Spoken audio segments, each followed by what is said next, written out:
in discussing additional targeted relief. Turning now to the defense request, I look forward to hearing from our Department of Defense witnesses and their discussion on why the supplemental funding is critical to supporting our service members and protecting America's national security. There are certainly divergent views on this committee about the decision to use military force against Iran. The Senate as a body has already taken numerous votes on these issues and will likely continue to do so.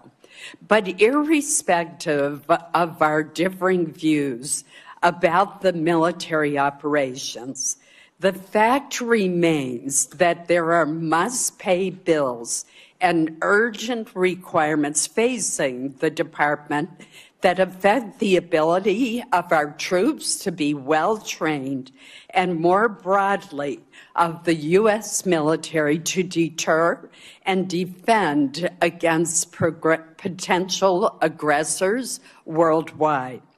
I would note that some of the requirements, such as the shortfalls in munitions, have been well known to this committee for some time, and prior to the conflict with Iran, there has been bipartisan support to address these shortfalls.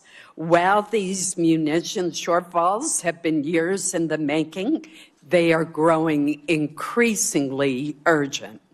We should not undermine the readiness of our service members for any engagement or refuse to rebuild critical capabilities.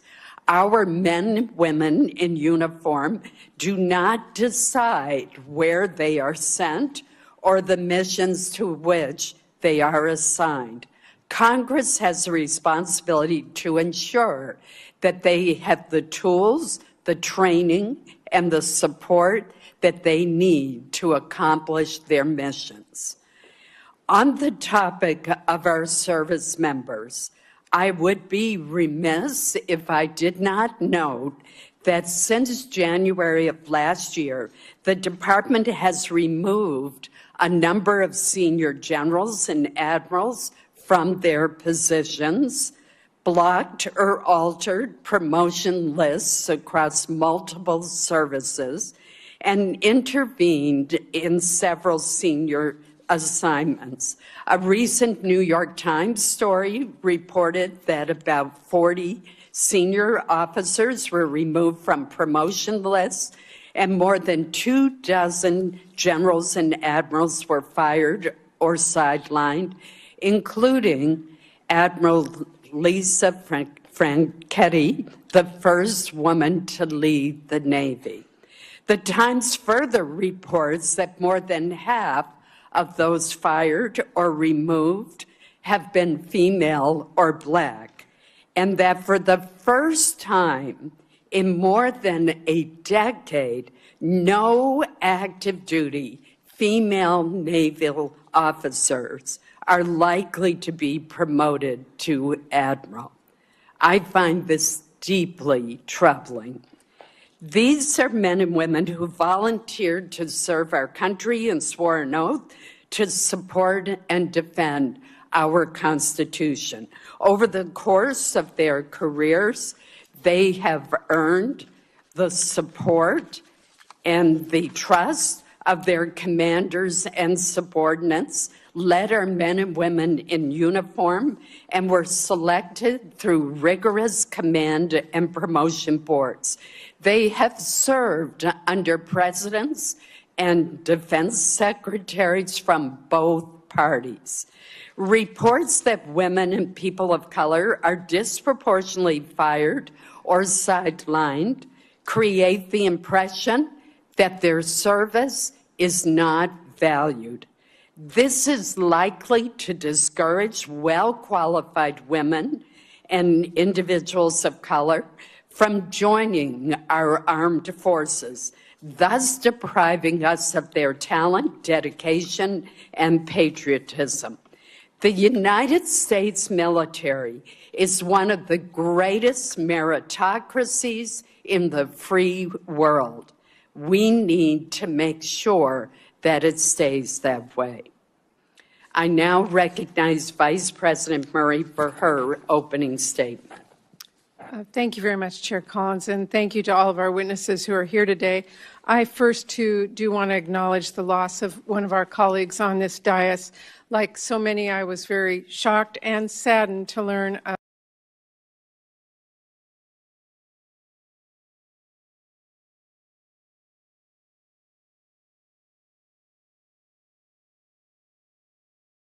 in North Carolina, as well as communities in California, and I suspect other states too, that are still working to rebuild after being hit by devastating hurricanes and wildfires. I would note that the administration's statement that it is open to discussing additional relief for other urgent matters is encouraging because there is strong interest from members on both sides of the aisle in discussing additional targeted relief. Turning now to the defense request, I look forward to hearing from our Department of Defense witnesses and their discussion on why the supplemental funding is critical to supporting our service members and protecting America's national security. There are certainly divergent views on this committee about the decision to use military force against Iran. The Senate as a body has already taken numerous votes on these issues and will likely continue to do so. But irrespective of our differing views about the military operations, the fact remains that there are must-pay bills and urgent requirements facing the department that affect the ability of our troops to be well-trained and more broadly of the U.S. military to deter and defend against potential aggressors worldwide. I would note that some of the requirements, such as the shortfalls in munitions, have been well known to this committee for some time, and prior to the conflict with Iran, there has been bipartisan support to address these shortfalls. While these munition shortfalls have been years in the making, they are growing increasingly urgent. We should not undermine the readiness of our service members for any engagement or refuse to rebuild critical capabilities. Our men and women in uniform do not decide where they are sent or the missions to which they are assigned. Congress has a responsibility to ensure that they have the tools, the training, and the support that they need to accomplish their missions. On the topic of our service members, I would be remiss if I did not note that since January of last year, the department has removed a number of senior generals and admirals from their positions, blocked or altered promotion lists across multiple services, and intervened in several senior assignments. A recent New York Times story reported that about 40 senior officers were removed from promotion lists, and more than 24 generals and admirals were fired or sidelined, including Admiral Lisa Franchetti, the first woman to lead the Navy. The Times further reports that more than half of those fired or removed have been female or Black, and that for the first time in more than a decade, no active duty female naval officers are likely to be promoted to admiral. I find this deeply troubling. These are men and women who volunteered to serve our country and swore an oath to support and defend our Constitution. Over the course of their careers, they have earned the support and the trust of their commanders and subordinates, led our men and women in uniform, and were selected through rigorous command and promotion boards. They have served under presidents and defense secretaries from both parties. Reports that women and people of color are disproportionately fired or sidelined create the impression that their service is not valued. This is likely to discourage well-qualified women and individuals of color from joining our armed forces, thus depriving us of their talent, dedication, and patriotism. The United States military is one of the greatest meritocracies in the free world. We need to make sure that it stays that way. I now recognize Vice President Murray for her opening statement. Thank you very much, Chair Collins, and thank you to all of our witnesses who are here today. I first, too, do want to acknowledge the loss of one of our colleagues on this dais. Like so many, I was very shocked and saddened to learn of Senator Graham's passing. We disagreed on many issues, but there was no denying the energy that Lindsay brought to this job. And whenever we could, we found common ground and managed to get something done. So I just wanted to express that my heart goes out to his family, friends, and loved ones today. Now, I want to start with a few facts. 143 days ago, President Trump started a war of his own choosing with Iran. He did not consult Congress. He did not get authorization from Congress. He did not build a coalition of allies. He did not make a case to the American people, nor did he ever win their support.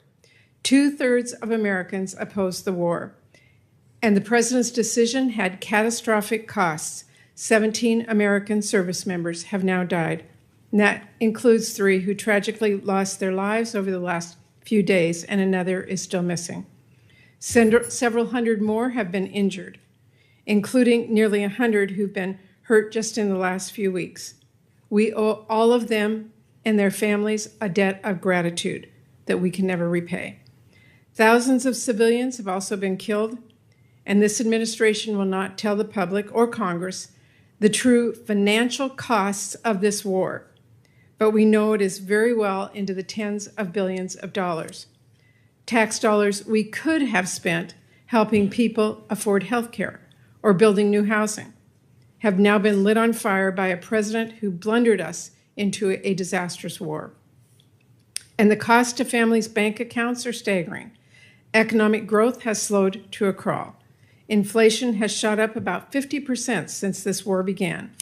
On average, gas cost just under $3 on February 28th. Today it is over $4 and ticking back up with the Strait closed again.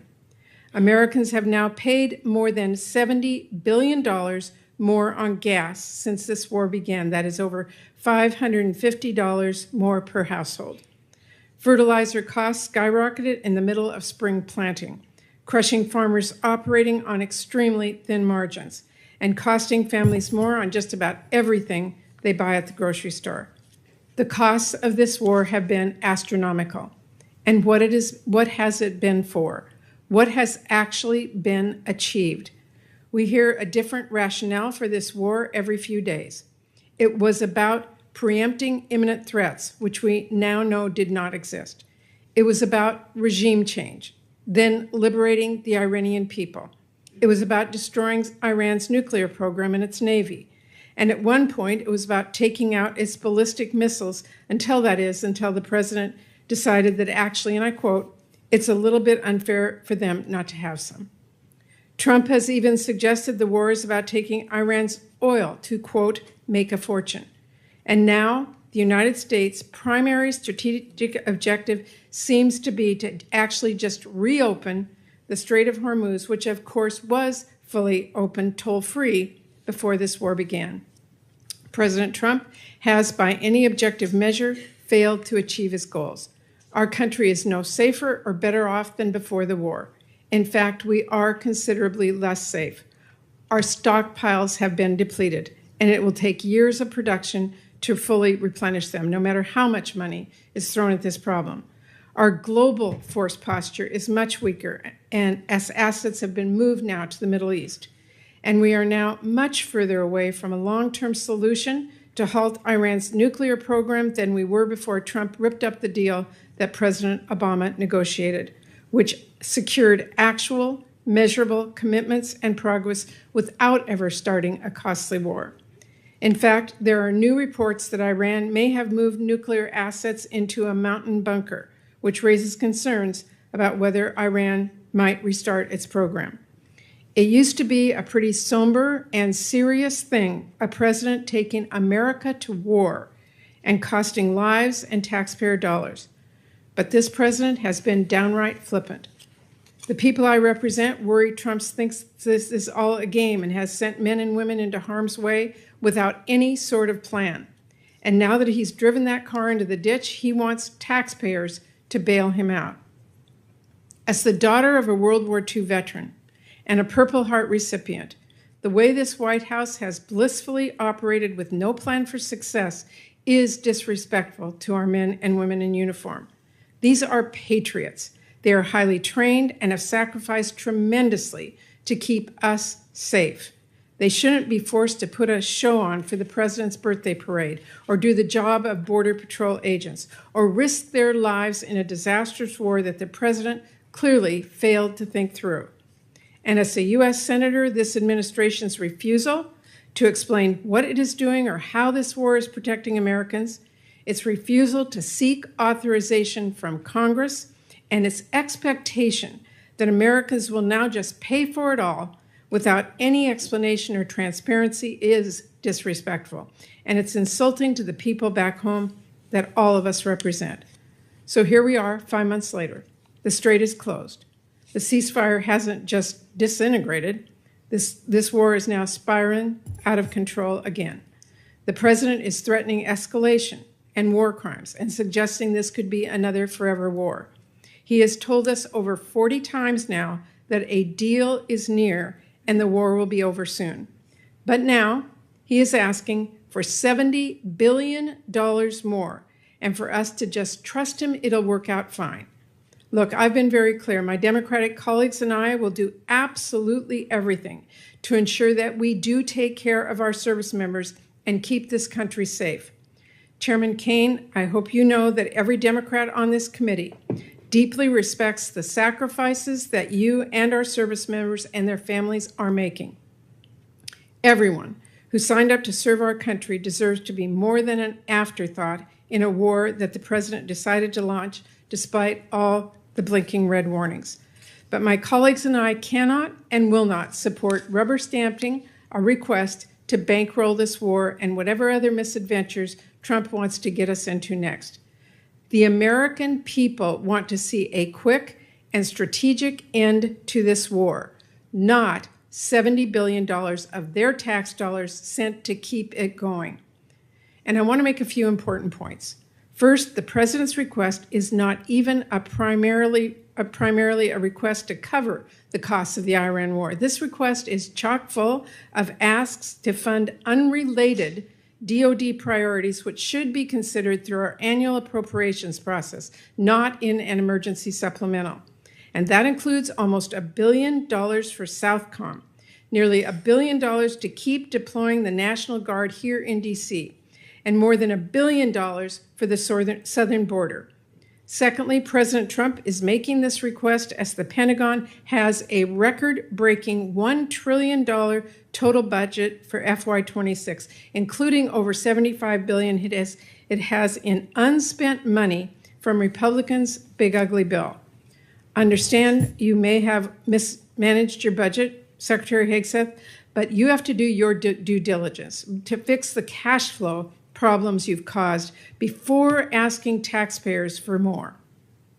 Third, the president is now asking for all of us to approve tens of billions of dollars in new funding for the war, while his administration still has yet to share actual cost estimates, essential information to justify this request, and a plan for where on earth this conflict goes next.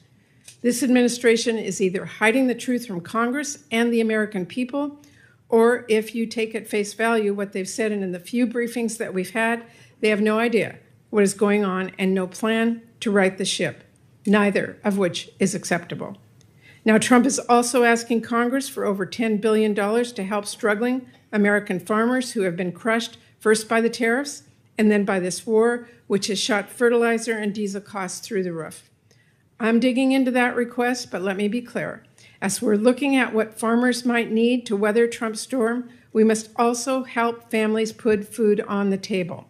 And to do that, we should delay and ultimately reverse Republicans' deep cuts to SNAP, which have already kicked at least 1 million kids off of food assistance. Finally, Trump has also requested, and I had to read this one twice to believe, $1.3 billion in new funding for the State Department for Global Health and Humanitarian Needs. At the very same time, his administration is withholding more than twice that amount in funding that has already been signed into law and is available for the same purpose. He's also asking for authorities to make U.S. taxpayer dollars subsidize the Venezuelan oil industry and to finance the establishment of private investment funds like the one he just handed over to one of his ballroom donors. Unfortunately, Secretary Rubio is not here with us today to explain those requests, to talk about how this war forced one of the largest evacuations of our diplomatic posts ever, or to explain whether, as a national security advisor, he still thinks this war is, quote, the right decision, and whether he still quote, believes in it strongly. So this is really a request to make taxpayers pay for the president's reckless decisions, from the Iran war to his trade wars to his global health cuts, all while doing nothing to help our families back home who are suffering because of those decisions. And that is what we should be focused on, helping people. Because as Senator Padilla and others on both sides of the aisle will tell us shortly, there are urgent domestic needs that we should be addressing instead of sending more money for Trump to drop bombs overseas. Priorities like disaster relief for our communities that have been ravaged by the unthinkable, or taking action to lower families' costs. You know what's a crisis right now? The fact that there are families I hear from back home who are working full-time and still being forced to decide whether to skip meals so they finally can buy their kids a pair of shoes. You know what's a crisis? The fact that hospitals are shutting down and kids are going hungry because of Republicans' cuts. Instead of bankrolling the president's war or sending ICE $70 billion, my colleagues on the other side of the aisle could work with us to quadruple our investments to cure cancer or help families afford childcare or help them afford to cool their homes. Those are policy choices. And Republican leadership has chosen to focus on funding war and ICE endlessly without a single cent for our American families. So let me close with this. This president says we can't afford health care. We can't afford child care. We can't afford housing. But somehow we can always afford another war. No price tag on that. Families in Washington state are skipping doctor's visits so they can afford groceries. Trump wants Congress to cut him a blank check for a war that no one supports. The American people entrust us to spend their taxpayer dollars strategically and thoughtfully. This is a huge responsibility, so let me be clear. I'm ready to work with my colleagues in a bipartisan way, as always, to address the needs of our nation and the American people. But I hope we can have real conversations about why there seems to always be money for Trump's wars, but never money for the families back home who are desperate for a little relief. So I look forward to today's discussion. Thank you. I will now introduce our first panel of witnesses. Today, we're going to be hearing first from our colleagues, Senator Mike Rounds of South Dakota, Senator Ted Budd of North Carolina, and Senator Alex Padilla of California. I welcome all of you, and Senator Rounds will begin with you first. Chair Collins, Vice Chair Murray, and members of the committee, thank you for the opportunity to highlight why food security and national security go hand in hand. I'd also like to thank the Trump administration for recognizing that input pressures have made it more difficult for American farmers to support their own operations. In South Dakota, farming and ranching is more than a job. It's a way of life built on hard work, stewardship, and the hope of leaving the land better for the next generation. Feeding and fueling the world has never been easy. Producers continue showing up year after year, despite drought, floods, disease, pests, volatile markets, and other challenges beyond their control. This supplemental funding request comes at a critical time. Farmers and ranchers are facing production costs that exceed market returns. Higher fertilizer, diesel fuel, seed, equipment, and crop protection costs, coupled with retaliatory trade practices and continued market uncertainty, have put enormous financial pressure on producers. Specifically, the projected loss per acre across the country in 2026 for corn is $131. For cotton, $342. For wheat, $114. And for soybeans, $80. While we work to strengthen America's ability to produce more of what we need here at home and reduce reliance on foreign supply chains, Congress should provide stability so producers can remain in business and continue producing the best food and fuel in the world. Today's threats extend well beyond weather and markets. Foreign adversaries, cyber threats, industry consolidation, arbitrary standards, and unfair trade practices impact farmers' ability to produce food, fiber, and fuel.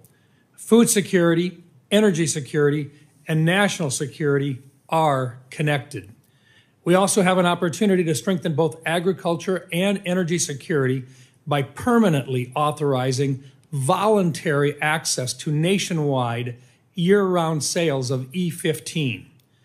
Giving consumers the option to choose a higher ethanol blend would increase domestic fuel production, expand markets for corn growers, reduce reliance on foreign energy sources, and provide families with lower cost options at the pump. Given the significant defense investments included in this supplemental, I also want to emphasize the importance of fully funding our national defense. We are living in one of the most complex and lethal threat environments since the Second World War, and the brave men and women who volunteer to defend this country deserve the leadership, training, and equipment, along with resources necessary to maintain America's military advantage. Protecting America's food supply, energy supply, and national defense are not separate priorities. They reinforce one another. This supplemental provides needed assistance to help farm and ranch families endure today's economic challenges, while Congress and the administration continue advancing long-term policies that strengthen American agriculture. I urge my colleagues to support this supplemental request to provide stability to our ag producers at this time. Thank you, Madam Chair. Thank you, Senator Rounds. Senator Budd. Chair Collins, Vice Chair Murray, members of the committee, thank you for the opportunity to testify this afternoon to provide a voice for the people in Western North Carolina. More than 21 months ago, Hurricane Helene unleashed an unprecedented amount of rainfall on the Blue Ridge Mountains, causing severe flooding and devastating landslides. The storm left behind tens of billions in damage. In December 2024, Congress responded by approving a disaster supplemental that provided billions of dollars to Western North Carolina recovery. Additionally, North Carolina's state government stepped up by committing roughly $2.4 billion in state appropriations and redirecting more than $2 billion from state agencies for reconstruction.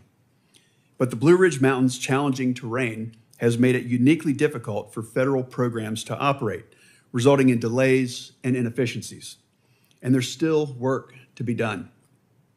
Too many projects in Western North Carolina have stalled due to insufficient funding or because of financial shortfalls from expensive debris removal and rebuilding efforts. I greatly appreciate that President Trump and Secretary Mullen have empowered FEMA to more rapidly reimburse the state and local governments for public assistance projects. However, FEMA is only one part of the equation. The Environmental Protection Agency, Department of Housing and Urban Development, and other federal agencies play a key role in disaster recovery. And much of the existing disaster funding for those agencies has already largely been allocated. When I visit Western North Carolina, I see the impacts the delays in recovery have caused. Debris still clogs the waterways. Facilities that provide drinking water and manage wastewater have yet to be rebuilt. Most concerning, some homeowners are paying mortgages on properties that are still unlivable or yet to be rebuilt. Towns have been forced to embrace expensive short-term stopgap solutions just to carry out their most basic functions for the residents. In the small town of Beech Mountain, there is no long-term water supply. The dam and water treatment plant were heavily damaged, forcing the town out of compliance with state safety standards. And as a result, the state could be finding Beech Mountain $25,000 per day. Most repairs are needed so that the water treatment plant can function long-term. If funded, this process will take at least a year and require significant diversion of utilities and or daily water trucks just so hundreds of residents will have to have clean drinking water during construction. 3 years is too long to wait after a disaster, and we can't delay any longer. Tourism, the lifeblood of much of Western North Carolina, has begun to rebound, but there's still far too many areas that are unable to accommodate the travelers they once welcomed. But I want to highlight a few examples of success stories to show how ample funding for the last disaster supplemental, paired with exceptional planning and project execution, made an immediate impact on our mountain communities. Last July, portions of the Blue Ridge Parkway reopened after 57 landslides struck 200 miles of the parkway. This Memorial Day weekend, Lake Lure reopened to the public after an incredible debris removal and refilling project. And I want to be clear that I fully support President Trump's request to replenish our munitions stockpile and strengthen our military. And I'm also appreciative of his efforts to provide economic assistance to farmers impacted by disasters and unfair trade practices. However, to address the long-term recovery needs of Western North Carolina, more federal funds are needed. Every time I'm in Western North Carolina, people ask me to make sure that they're not forgotten. This is Congress's chance to remind them that we're serious about helping them get back on their feet. I'm deeply grateful to the members of the committee for holding this hearing, and I look forward to continuing to work with you throughout this whole process. Thank you. Thank you, Senator Budd. Senator Padilla. Thank you, Madam Chair, Vice Chair Murray, members of the committee. Appreciate the opportunity to testify on behalf of the people of California, and especially the survivors of last year's devastating fires in Los Angeles County. And I want to acknowledge that some of them are here in the audience today advocating for relief, and I'm proud to work alongside them. As many of you recall, 18 months ago, 60,000 acres across Southern California burned. That's roughly 3.5 times the size of Manhattan. Over 16,000 homes, businesses, schools, and other structures were destroyed. And most devastatingly, 31 Californians lost their lives. To respond, more than 7,500 firefighters worked literally around the clock for more than 3 weeks to extinguish the fires. And those firefighters weren't just from California. Many came from our neighboring states of Oregon, Washington, Arizona, some as far away as Utah, Texas, and Montana. Colleagues, because as Americans, that's what we do. We help each other. We don't condition our response based on who a community voted for in the last election. When Americans need help, we help. Now, walking around the Palisades and the Altadena communities during the fires and after the fires, you couldn't help but be moved by the scale of the devastation, the images of nothing standing but a chimney amongst a pile of ash, cars literally melted into the streets or the drivers where they had been parked. In the wake of disasters like this, Congress has historically come together on a bipartisan basis to provide aid and long-term recovery funding to help communities recover and rebuild, regardless of whether the disaster was in a state represented by Republicans or Democrats. But instead of following that historical practice, this administration has left California waiting for more than a year and a half, while asking Congress to fund hundreds of billions of dollars for other purposes. I want to be crystal clear. No disaster-impacted community, regardless of where it is located, should ever be held hostage or treated as a bargaining chip for other political priorities. Californians in Altadena and the Palisades have now waited more than 18 months. Yet long-term recovery funding is still absent from even the administration's request. Instead, it asks taxpayers to spend hundreds of billions of dollars more on a war that Congress has never authorized, a war that's raising gas prices, worsening supply chains, making our country less safe, and for which 17 service members have already paid the ultimate sacrifice, with many more seriously injured. Now, we know this committee can address disaster relief without tying it to a laundry list of unrelated priorities because it's done so many times before, including as recently as December 2024, when the committee on a bipartisan basis passed more than $100 billion of relief. There's no reason we can't do it again. Colleagues, we must reject the premise that it is okay to keep survivors waiting for help because the president, any president, decides they need something else from Congress to get it. To that end, I do want to thank my colleagues, Senators Tillis, Schiff, and Curtis, for joining me in sending a bipartisan letter to the committee just yesterday, supporting long-term disaster recovery funding. Madam Chair, I'd like to enter this letter into the record at this time. Thank you, Senator Padilla. I'm not done. I just want to enter the No. letter to the record. Without objection, Thank you. it will be. And I'll be wrapping up soon here. I also want to reiterate what I said earlier. We know the next disaster is coming. Anyone who stepped outside of Washington this last weekend or across at least a dozen states saw and breathed the very impact of wildfires. And it may be Canada now, but it's going to be one of our states next. As of last week, the federal government has already spent over $3.3 billion in wildfire suppression this fiscal year, even though the peak of fire season is August and September. That's still ahead of us. That should concern the committee. We cannot allow wildfire suppression funding to run out before the end of the fiscal year. So in addition to the long-term disaster recovery funding, I urge the committee to examine the need for emergency suppression funds as well. And I would note that the Fire Fix, which has provided a steady resource for fighting wildfires, will expire in fiscal year 2027. Congress needs to extend and increase that funding to ensure firefighters have all the resources they need to respond to the ever-growing threat of wildfires. I'll close by reiterating what I said at the outset. Disasters do not distinguish between red states and blue states. And when it comes to disaster aid, neither should Congress.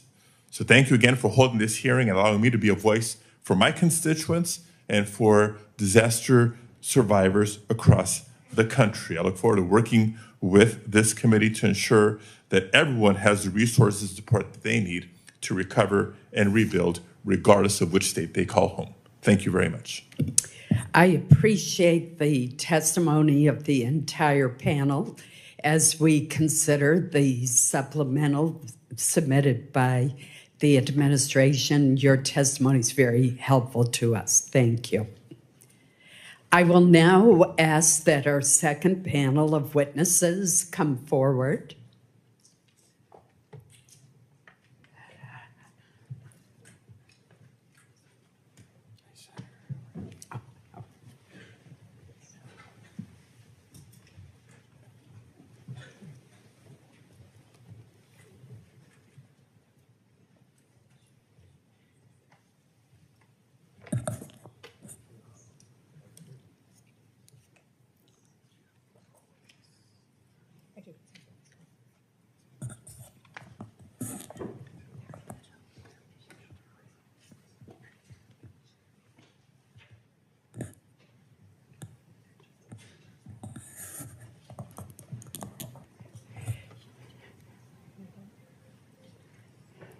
Well, leave it to our military witness to be on time.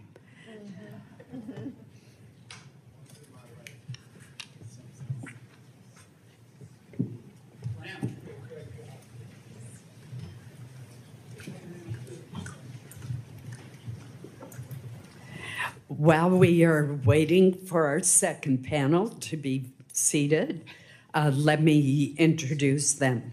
We are joined today by the Secretary of War, Pete Hegseth, the Secretary of Agriculture, Brooke Rollins, and the Chairman of the Joint Chiefs of Staff, General Dan Kane.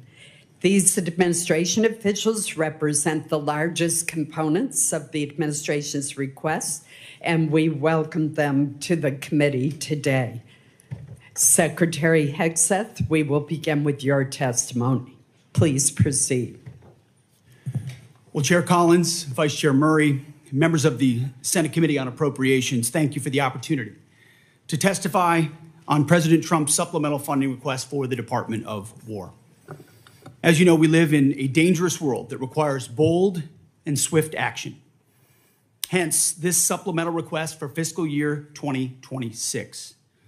This request is an urgent, necessary injection of resources to address the immediate needs of our department. The supplemental funding request is not a substitute.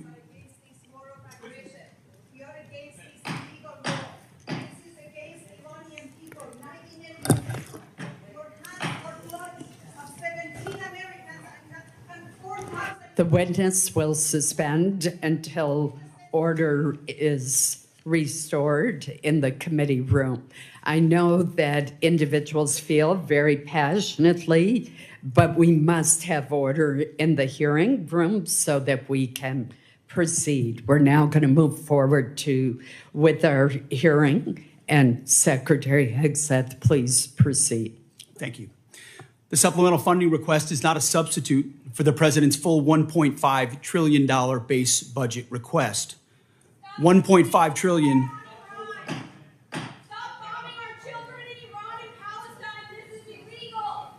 Mr. Secretary, please suspend until order is restored in the hearing room. We will begin the timing clock since you've been interrupted twice.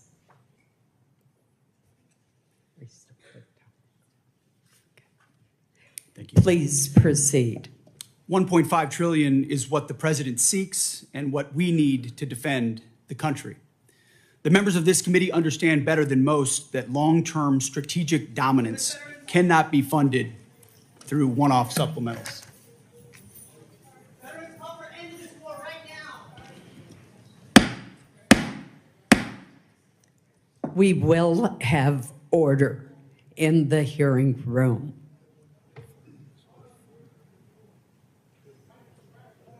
Mr. Secretary, please proceed. Collectively, the budget proposals submitted under President Trump follow a simple logic.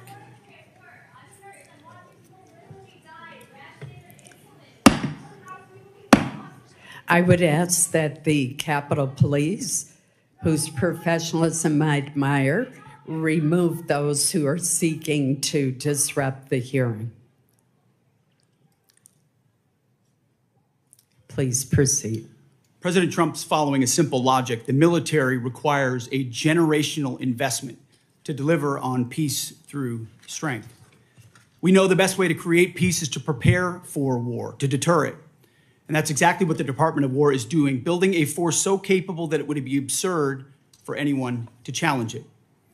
As the direct result of neglected priorities and gross negligence that ignored threats left over from the previous administration, President Trump inherited a set of global and domestic crises, deferred maintenance almost across the board. Instead of steering the ship through gathering storms, former leaders let our military languish through social experiments and globalist appeasement, sheer weakness.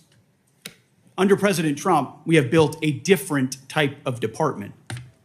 The Pentagon is no longer run by bureaucrats. Instead, it's led by combat-tested veterans and world-class business leaders who are running the department like a business, and tech titans who are bringing lethal innovation to the battlefield.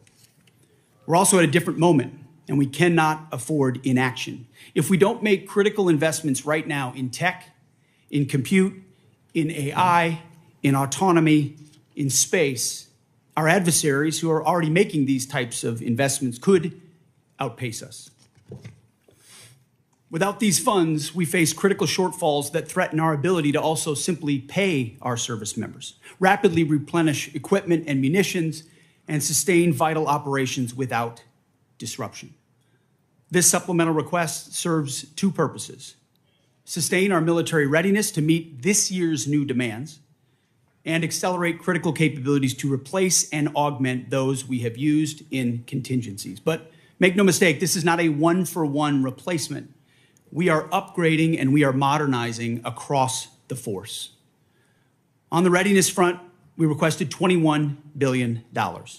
This will fund military pay, replace much of the equipment utilized during recent operations, sustain forward deployed forces, and grow personnel and strength while stabilizing mission-critical fueled shortfalls and supporting the National Guard. On the capabilities side, we requested $46 billion. These funds will expand production lines and accelerate delivery of high-demand munitions. We're talking about solid rocket motors, JDAMs, hypersonics, and counter-drone capabilities. Additionally, we will use this investment to secure digital and space dominance, including resilient satellite networks. Department leadership recognizes that appropriating those funds is just the first step. Once funds are appropriated, or portioned, to the department, we need to promptly execute on them. And that's why we're requesting targeted legislative authorities, like transfer authority, to prioritize our greatest needs and opportunities, multi-year procurement for weapon systems, revolutionizing the speed and scale of munitions procurement, and New START authorities. Rest assured that every dollar appropriated to the Department of War will be focused on building the lethality of our joint force and reinforcing peace through strength. As I have said before, not fully funding this department, the Department of War, and we know what that means, that means $1.5 trillion, given the world that we live in and the disaster of what the Biden administration budgets gave us. Not funding this department at $1.5 trillion, I believe, is the greatest threat that our nation faces. Either we invest in our warriors at this moment of step change on the battlefield and growing threats, or this is all just talk. I look forward to working with this committee to secure those funds so that our warfighters can continue to do their work every day to keep our great republic safe. Thank you very much. Thank you, Mr. Secretary. General Kane. Chair Collins, Vice Chair Murray, distinguished members of this committee, I'm honored today to appear before you with Secretary Hegseth and Secretary Rollins to testify on the Department of War's fiscal 2026 supplemental funding request. And I'll note I fondly remember my time at USDA earlier in my career where I had the chance to serve there. I'm also joined today by my senior enlisted advisor, SEAC Dave Isom. As always, I'm deeply grateful for this committee's continued partnership and support for our common defense. I'd like to begin by expressing my deep condolences and that of the Joint Chiefs of Staff and the SEAC for the fallen from this past weekend and their families. Today, we remember First Lieutenant Tyler Feehan, Sergeant Michael Swinton, and Private Isabel Gonzalez, and note that the names of our last fallen will be released when we can. I'm humbled daily by the profound commitment of the incredible 2.8 million Americans, just like these names that I've just mentioned, who make up our joint force and serve our nation every day. Also, on behalf of the Joint Force and the Joint Chiefs, I want to express my sincere and heartfelt condolences to the family of Senator Graham for their loss and all of you for the loss of your colleague. The Joint Force remains grateful for his 44 years of service, both in and out of uniform. There is no doubt he made a difference to the safety and security of our nation. On July 22nd, 1940, General George C. Marshall said, and I quote, "For almost 20 years, we had all of the time and almost none of the money. Today, we have all of the money and no time." His words resonate powerfully with me today as we find ourselves in a somewhat similar situation. I've come to you today to request the necessary funds while in the window of opportunity, while time is still on our side. The United States of America faces a global list of military challenges in the Middle East, in Europe, in the Pacific, both nuclear and non-nuclear challenges, and the continued threat of terrorism. We find ourselves living and leading in complex and dynamic times. Our adversaries are aligning in their interests, creating simultaneous challenges across multiple domains. They are sharing intelligence, combat capabilities, and technology that is accelerating the speed of war. It is an imperative that Americans understand that the character of war is changing.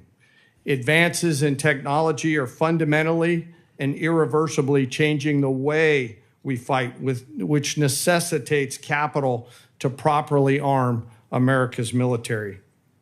Rapid advancements in AI, autonomous systems, deliver critical technological advantages to our national defense and simultaneously introduce unprecedented strategic vulnerabilities and uncertainty across the world, to include right here at home. The low barrier to entry created by affordable, ubiquitous, unmanned systems means our adversaries, rogue actors, state and non-state actors, and violent extremists have access to disruptive and potentially lethal technologies at scale. We've seen this in Ukraine, and we must adopt elements of this fight for our future fights. Conflict is never confined neatly to the land, sea, or air domains. The modern battlefield stretches from the seabed up to cislunar space and beyond, cyberspace, and in the information domain, all at the same time. Our nation must be prepared to fight and win across all of them, all the time, all at once. In addition, the light speed at which information travels now has compressed our leaders' decision space, taking what was once days or weeks in World War II down to milliseconds. Your joint force must be ready because the United States military is America's greatest insurance policy. And I acknowledge all of us find it difficult at times to pay for insurance before we need it. But we must have insurance before the storm comes.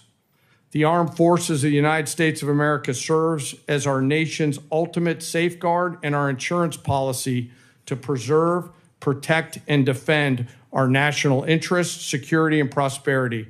To uphold this responsibility, we require predictable and consistent funding. This will allow us to partner effectively with our defense and national industrial bases, building on acquisition reforms that guarantee our warfighters receive capabilities at scale before they are required in conflict or combat. I'm struck by this season of American history we find ourselves in, and I continue to ask myself, if not now, then when? And if not us in this room and the rest of the Congress and the nation, then who? I acknowledge the environment we all serve in, but always remember that we are all Americans with deep and abiding love of our nation and our military service members and their families. I've come today to ask for your help and your support. America's armed forces need $1.5 trillion to meet the military challenges of the future. This supplemental is a part of that, and to be allowed to use this capital to pay for military personnel, operations and maintenance expenses, and accelerate investments on critical technologies, as the Secretary just mentioned. It is critical that we stay ahead of our adversaries, and we must have the funds before we're out of time. In closing, I ask all of us to remember our deployed service members around the world right now, especially our Army teammates who remain deployed after losing their friends and teammates this past weekend. And I again ask all of us here in the Senate and across the American people to never forget our fallen and their families who continue to show us what courage, tenacity, grit, and commitment to the nation looks like. Thank you very much, and I look forward to your questions. Thank you, General. Secretary Rollins. Thank you so much, Chairwoman Collins, Ranking Member Murray, and distinguished members of the committee. Thank you for the opportunity to appear before you today. Let me begin with the bottom line up front. The United States Department of Agriculture is joining today the United States Department of War in a fight for America and for American flourishing. After all, defending America's ability to feed and fuel and clothe herself is defending America, full stop. This can be easily forgotten. For centuries, we built farms and ranches and transportation that fed not only America, but the world too. For a long time, that prosperity made America strong and made America safe. But across the past 100 years, and especially across the last administration, we took that source of strength in war and peace, our farms and our ranches, and the communities that surrounded them, and we hollowed them out. We made them weak, and we put them on the precipice of decline and extinction. We sent our food production overseas. In fact, 2023 was for the first time a significant net importer of our food for America. And in so doing, we replaced American production with massive amounts of imports. We allowed and even encouraged the consolidation of agriculture, seed production, processing, fertilizer, and beyond into massive industries at scale. Today, nearly 85% of our meat packing capacity is controlled by just 4 companies, including 2 that are foreign owned. Additionally, our largest pork company in America is owned by a China company, or China. 4 fertilizer companies now represent 78% of the production versus just a couple of decades ago, that was in the dozens. And 2 seed companies now produce more than 50% of the seed for America. These are national security implications. When President Trump returned to office, America's farm economy faced one of the most difficult economic environments in decades. Between 2020 and 2025, the cost of seed rose 19%, crop protection rose 30%, fertilizer rose over 50%, fuel and oils rose nearly 33%, electricity 36%, and repair and maintenance 27%. As these costs climbed, commodity prices plummeted. Farm income fell by more than $90 billion from 2023 to 2024, representing one of the largest single-year declines in history. At the same time, producers saw not one new trade deal across the world, resulting in an unprecedented $50 billion agricultural trade deficit. American farmers deserve better, and our national security now demands it. As long as we are beholden to foreign and even hostile countries for our food and our fuel, our freedom is in jeopardy. Since my first day at USDA, we have been committed to addressing this crisis head on. In addition to implementing the historic working families tax cuts, thanks to so many in this room who worked so hard, moving $40 billion in disaster and economic assistance to producers across the country, securing 19 new trade deals, and decreasing that $50 billion agricultural trade deficit in 1 year by 42%. This year, our corn exports are expected to be at a record-breaking 35%, ethanol up 11%, dairy up 15%, and tree nuts up 11%. We are making progress, but we have a ways to go. Administrator Zeldin has secured the strongest renewable fuel standard volumes in history, and the president continues to support year-round E15 for our domestic markets. We have led robust responses to animal health threats, including HPAI and the New World screwworm, and have reduced unnecessary regulatory burdens and partnered with producers to strengthen the domestic demand for American agriculture. These are lasting reforms and will change the trajectory of American agriculture for the future. The trade agreements will take time to fully execute and generate even more exports. The biofuel investments take time to increase the demand for American crops, although we're already seeing a 10% increase since just an announcement a month ago. And of course, onshoring facilities like fertilizer will continue to take some time to build out. But we are confident that the direction of American agriculture is changing for the better. But many producers continue to face economic pressure as we build that economic infrastructure out. Specialty crop growers across the Northeast, the Mid-Atlantic, the Pacific Northwest, and Florida suffered devastating freeze losses this past winter. Producers across the plains continue recovering from catastrophic wildfire and events occurring while many operations are still working to catch up financially. That is why our proposal includes $10 billion in temporary economic assistance for 2026 row crop and specialty crop producers, and also includes $1.1 billion to help producers recover from catastrophic freeze losses suffered this past winter. Congress has taken similar action over many decades, and we're so grateful for that, but including most recently 2023 and 2024 with economic aid and disaster relief aid with the hurricane seasons. I want to be 100% clear as I close. For the sake of American national security, American existence, and the American future, we must, in the long run, end this system that has grown up like a weed and strangled the American farmland and food production. Farmers want to farm for their products, not for a government check. They want to be free from dependency and free to innovate.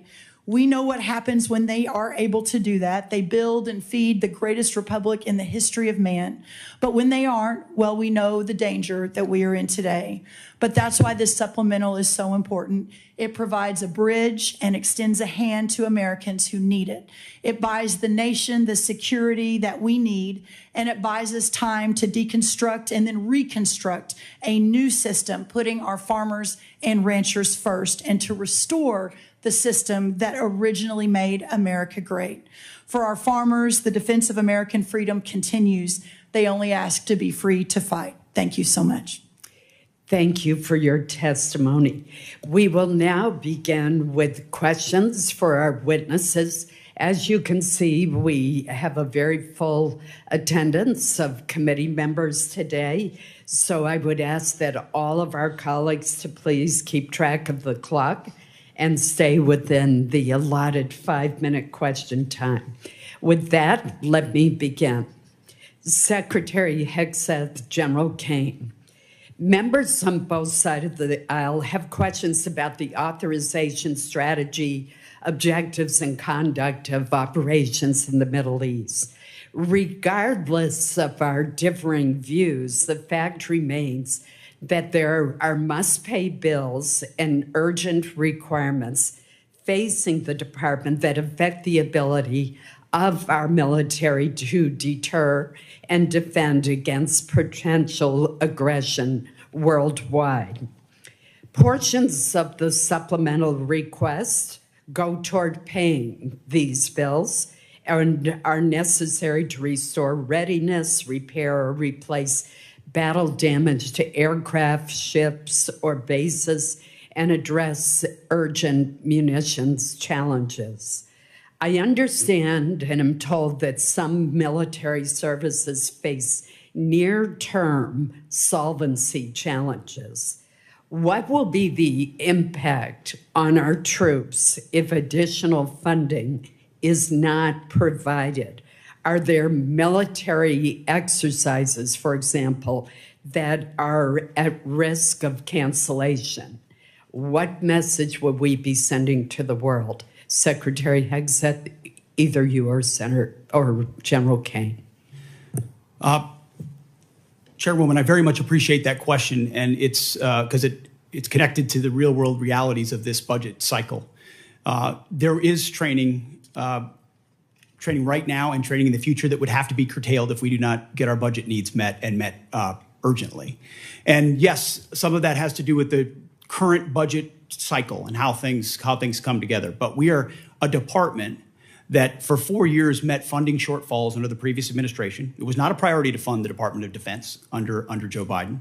It also took the munitions and a lot of there were 5 supplementals out of this committee that took munitions one for one and sent them to Ukraine and had tried to replace them with the same bureaucratic process that was too slow and didn't replace them in real time. And then there were threats that were ignored around the world. So you're looking at a lot of negligence and a lot of deferred maintenance that this department is having to catch up on.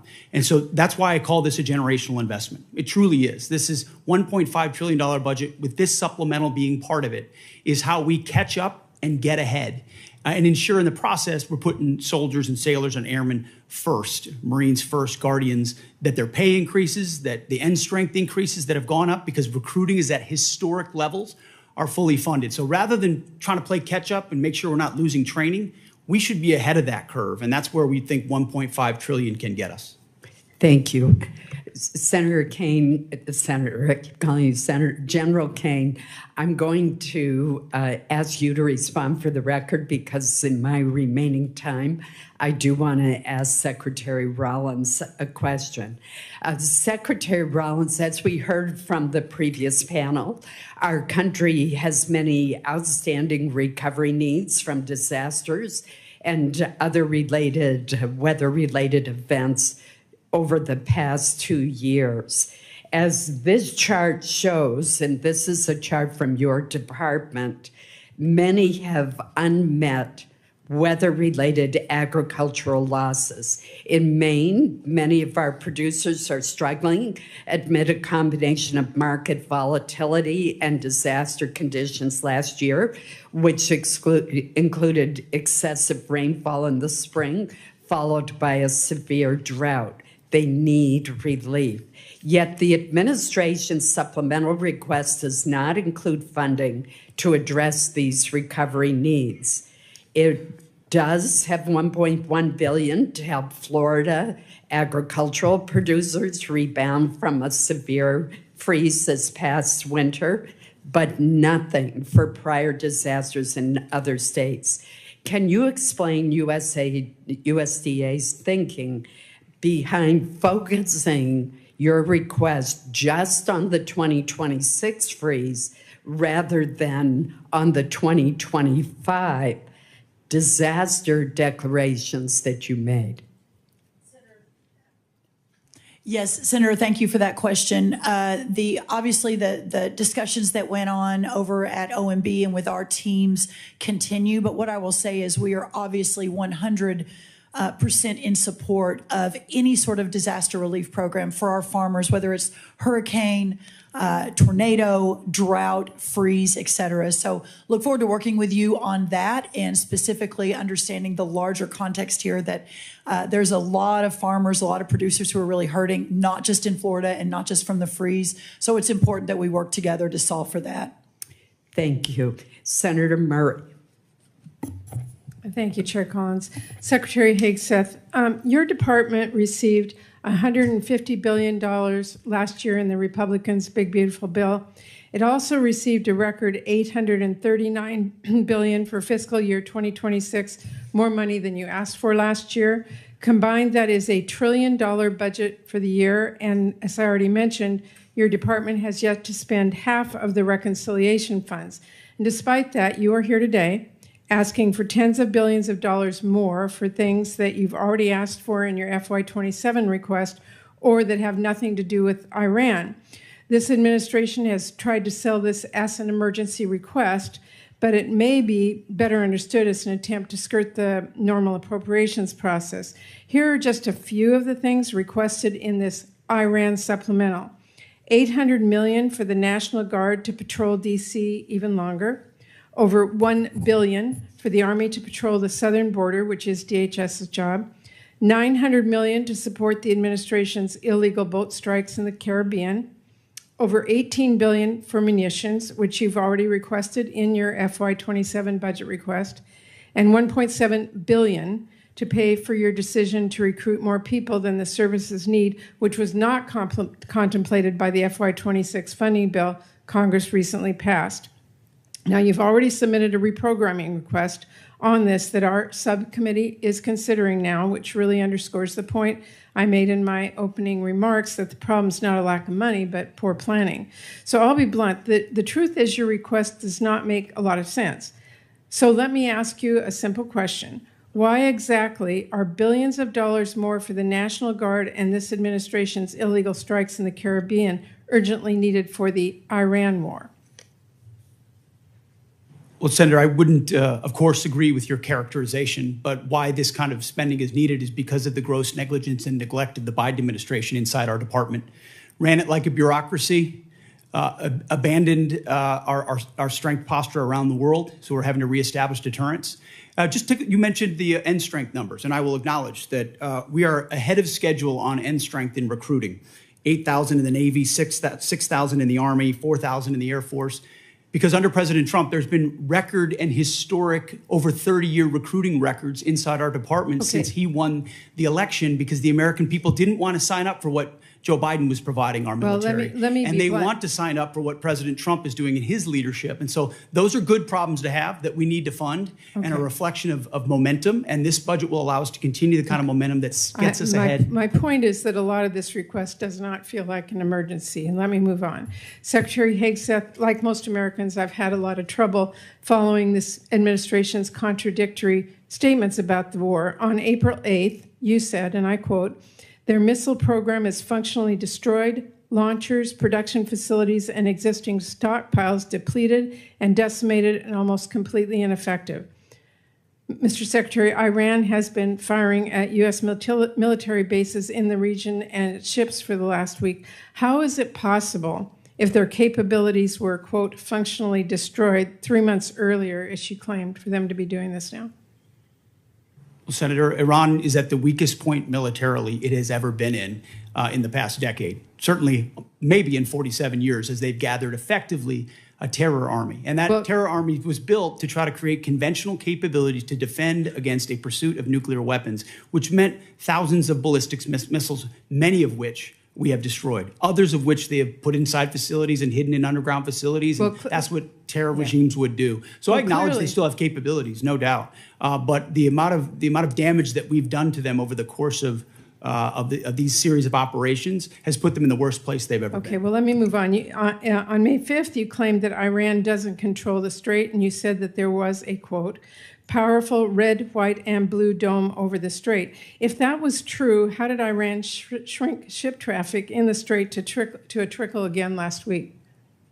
We pushed almost, I believe, between 400 and 500 million barrels of oil under the nose of Iran over the course of Project Freedom, which went underground, which I acknowledged after we did so covertly, because it was more effective to do so quietly than to do so publicly. So we've been in control of moving traffic through there for quite some time. Will they retain the ability to recklessly shoot at commercial shipping? And that's what happened. We had a ceasefire, and then they shot at commercial shipping recklessly. Also said at that same press conference, and I'm going to quote you, you urged Iran to, quote, let innocent ships pass freely. These international waters belong to all nations, not to Iran to tax, toll, or control. Last week, President Trump said the U.S. would charge a 20% toll to each ship to pass through the state. So based on your opposition to tolls, did you talk to the president out of that idea, or did someone else? Iran's not charging tolls, and they're shooting at ships right now. But Trump said that he wanted to charge a 20% toll. We have a blockade right now of all Iranian ships and Iranian ports, and it's effective. My time is out. Senator Murkowski. Thank you, Madam Chairman, and thank you all for being here.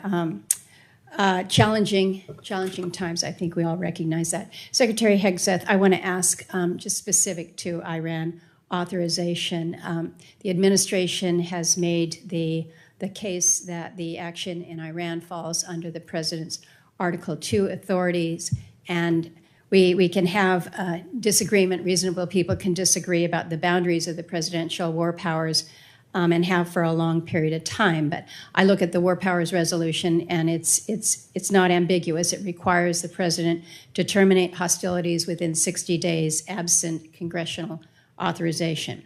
So hostilities began February 28th. May 1st, Congress was informed that hostilities had ended, but yet despite the fact that hostilities had ended, we were still seeing sailors being fired upon still activity. Then in June, MOU is signed to preserve the ceasefire while negotiations continue. That MOU has now collapsed, and we are seeing the resumed attacks in the Straits of Hormuz. On July 10, the administration sends Congress a new war powers notification, effectively restarting the 60-day clock again.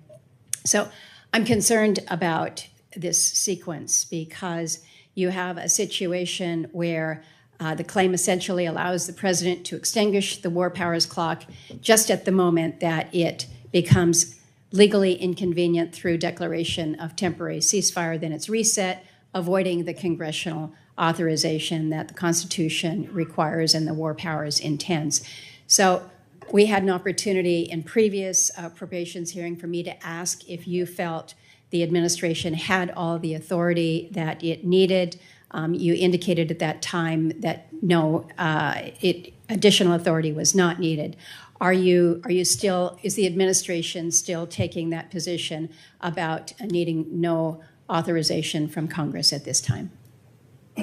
Senator, I know there's a long-standing legal debate on this particular topic, but we certainly as a department share the position of the White House that we have all the authorities necessary at this moment.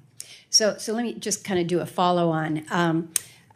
In the Clinton administration, this is 1999, there was an operation that was launched, Operation Allied Force, NATO airstrikes against Yugoslavia. There was not a prior congressional authorization that was sought.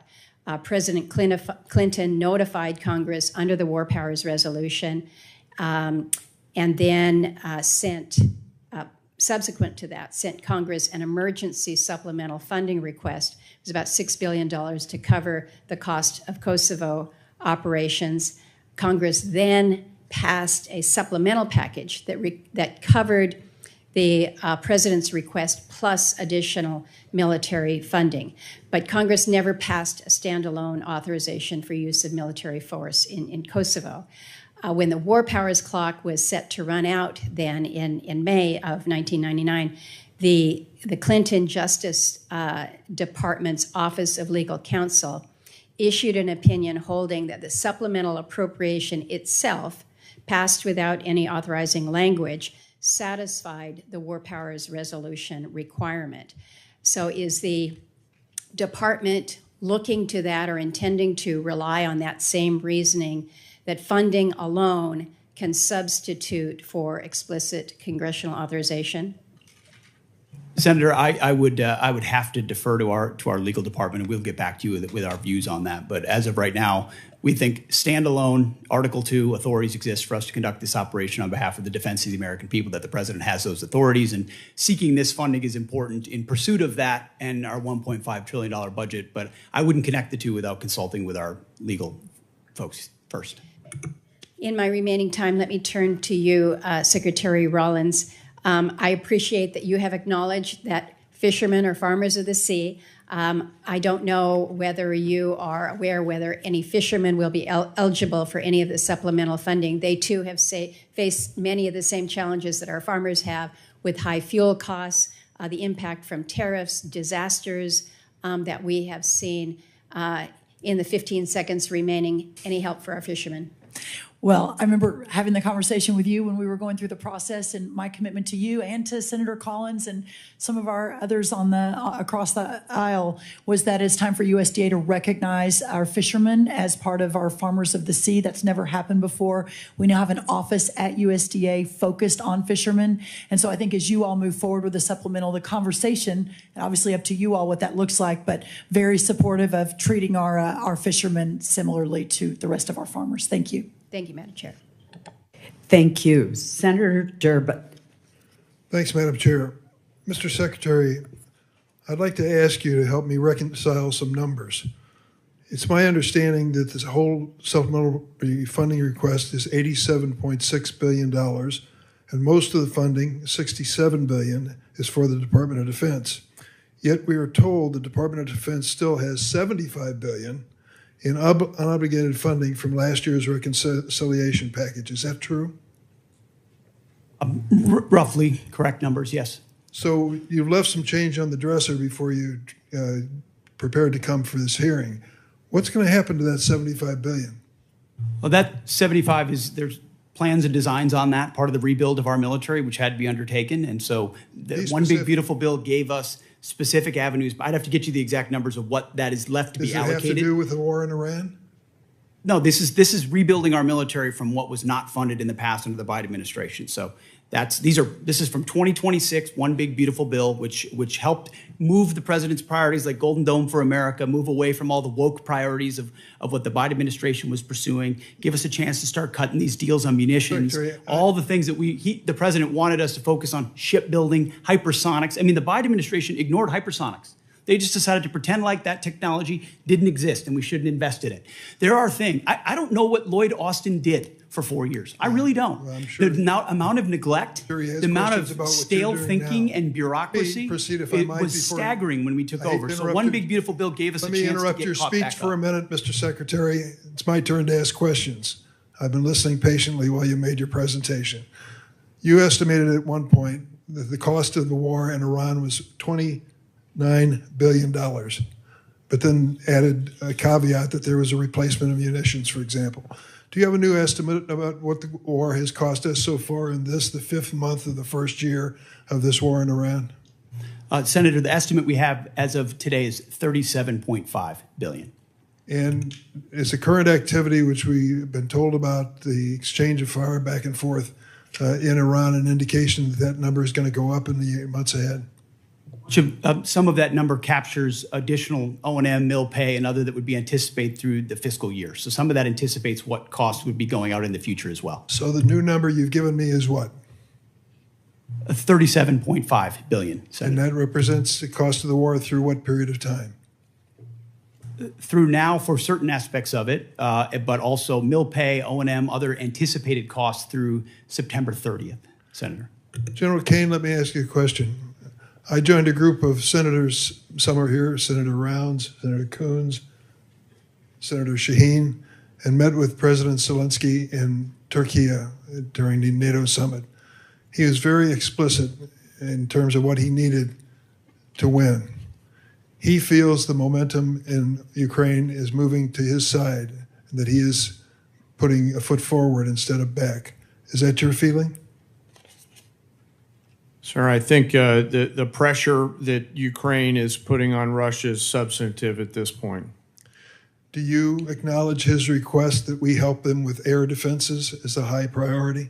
Sure, I know he's made the request. Whether or not that moves forward is always a debate at our civilian leadership, but I'm aware of that request. Are you aware of the fact that we appropriated and the president signed into law $400 billion of supplemental funding for Ukraine, including money for air defenses? I am, sir. Are you also aware the administration has informed us that that money will not be available in many aspects until the next president is in office? Sure, I'm not aware of that. My understanding was that capital had been allocated, but I'll have to defer to my civilian leadership. I'm sorry to tell you the pay plan tells us to be prepared to spend that money in fiscal year 29. The new president, whoever it may be, will make that decision. If you're talking about air defenses and the momentum on the side of Zelensky, what impact will it have if we cannot fund this for 3 years? Sure, I want to highlight that the incredible work that the Ukraine industrial base is doing as they scale their own capabilities. It ranges from their surface-to-air capabilities to their air-to-air capabilities. I'll note that recently we had the first air-to-air kill where a Ukrainian F-16 shot down a Russian fighter. So I think their ability to scale their layered defense has come along a long way over the past couple years with the help and assistance of many. General, thank you for your service to the country, and I'm sorry for our losses. I believe 17 servicemen have given their lives in Iran so far, and hundreds have been injured. We should acknowledge that fact. And let me also say, we're at a moment in history where we can win the war in Ukraine. That victory would be critically important for those people who have fought for more than 4 years against the odds and proven they can put Putin back on his heels.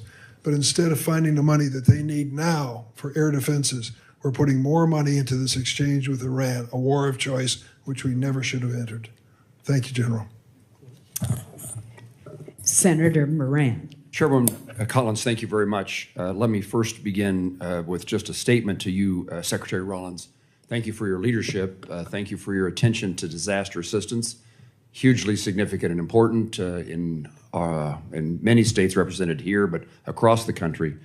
And it is as challenging circumstances as I've seen farmers in my time and representing them in the United States Congress. And I appreciate my colleague, Senator Rounds, for making that case today. I appreciate the efforts by Senator Bozeman, the chairman of the Ag Committee, and Senator Rounds and his Vice Chairman Shaheen for their efforts here on this committee for that effort. Secretary Hegseth, let me ask you about your recent visit to the 101st Airborne Division. You saw the MV-75 Cheyenne. You saw it firsthand and heard from soldiers, as I understand it, about the next generation capabilities, how they will transform the way we fight.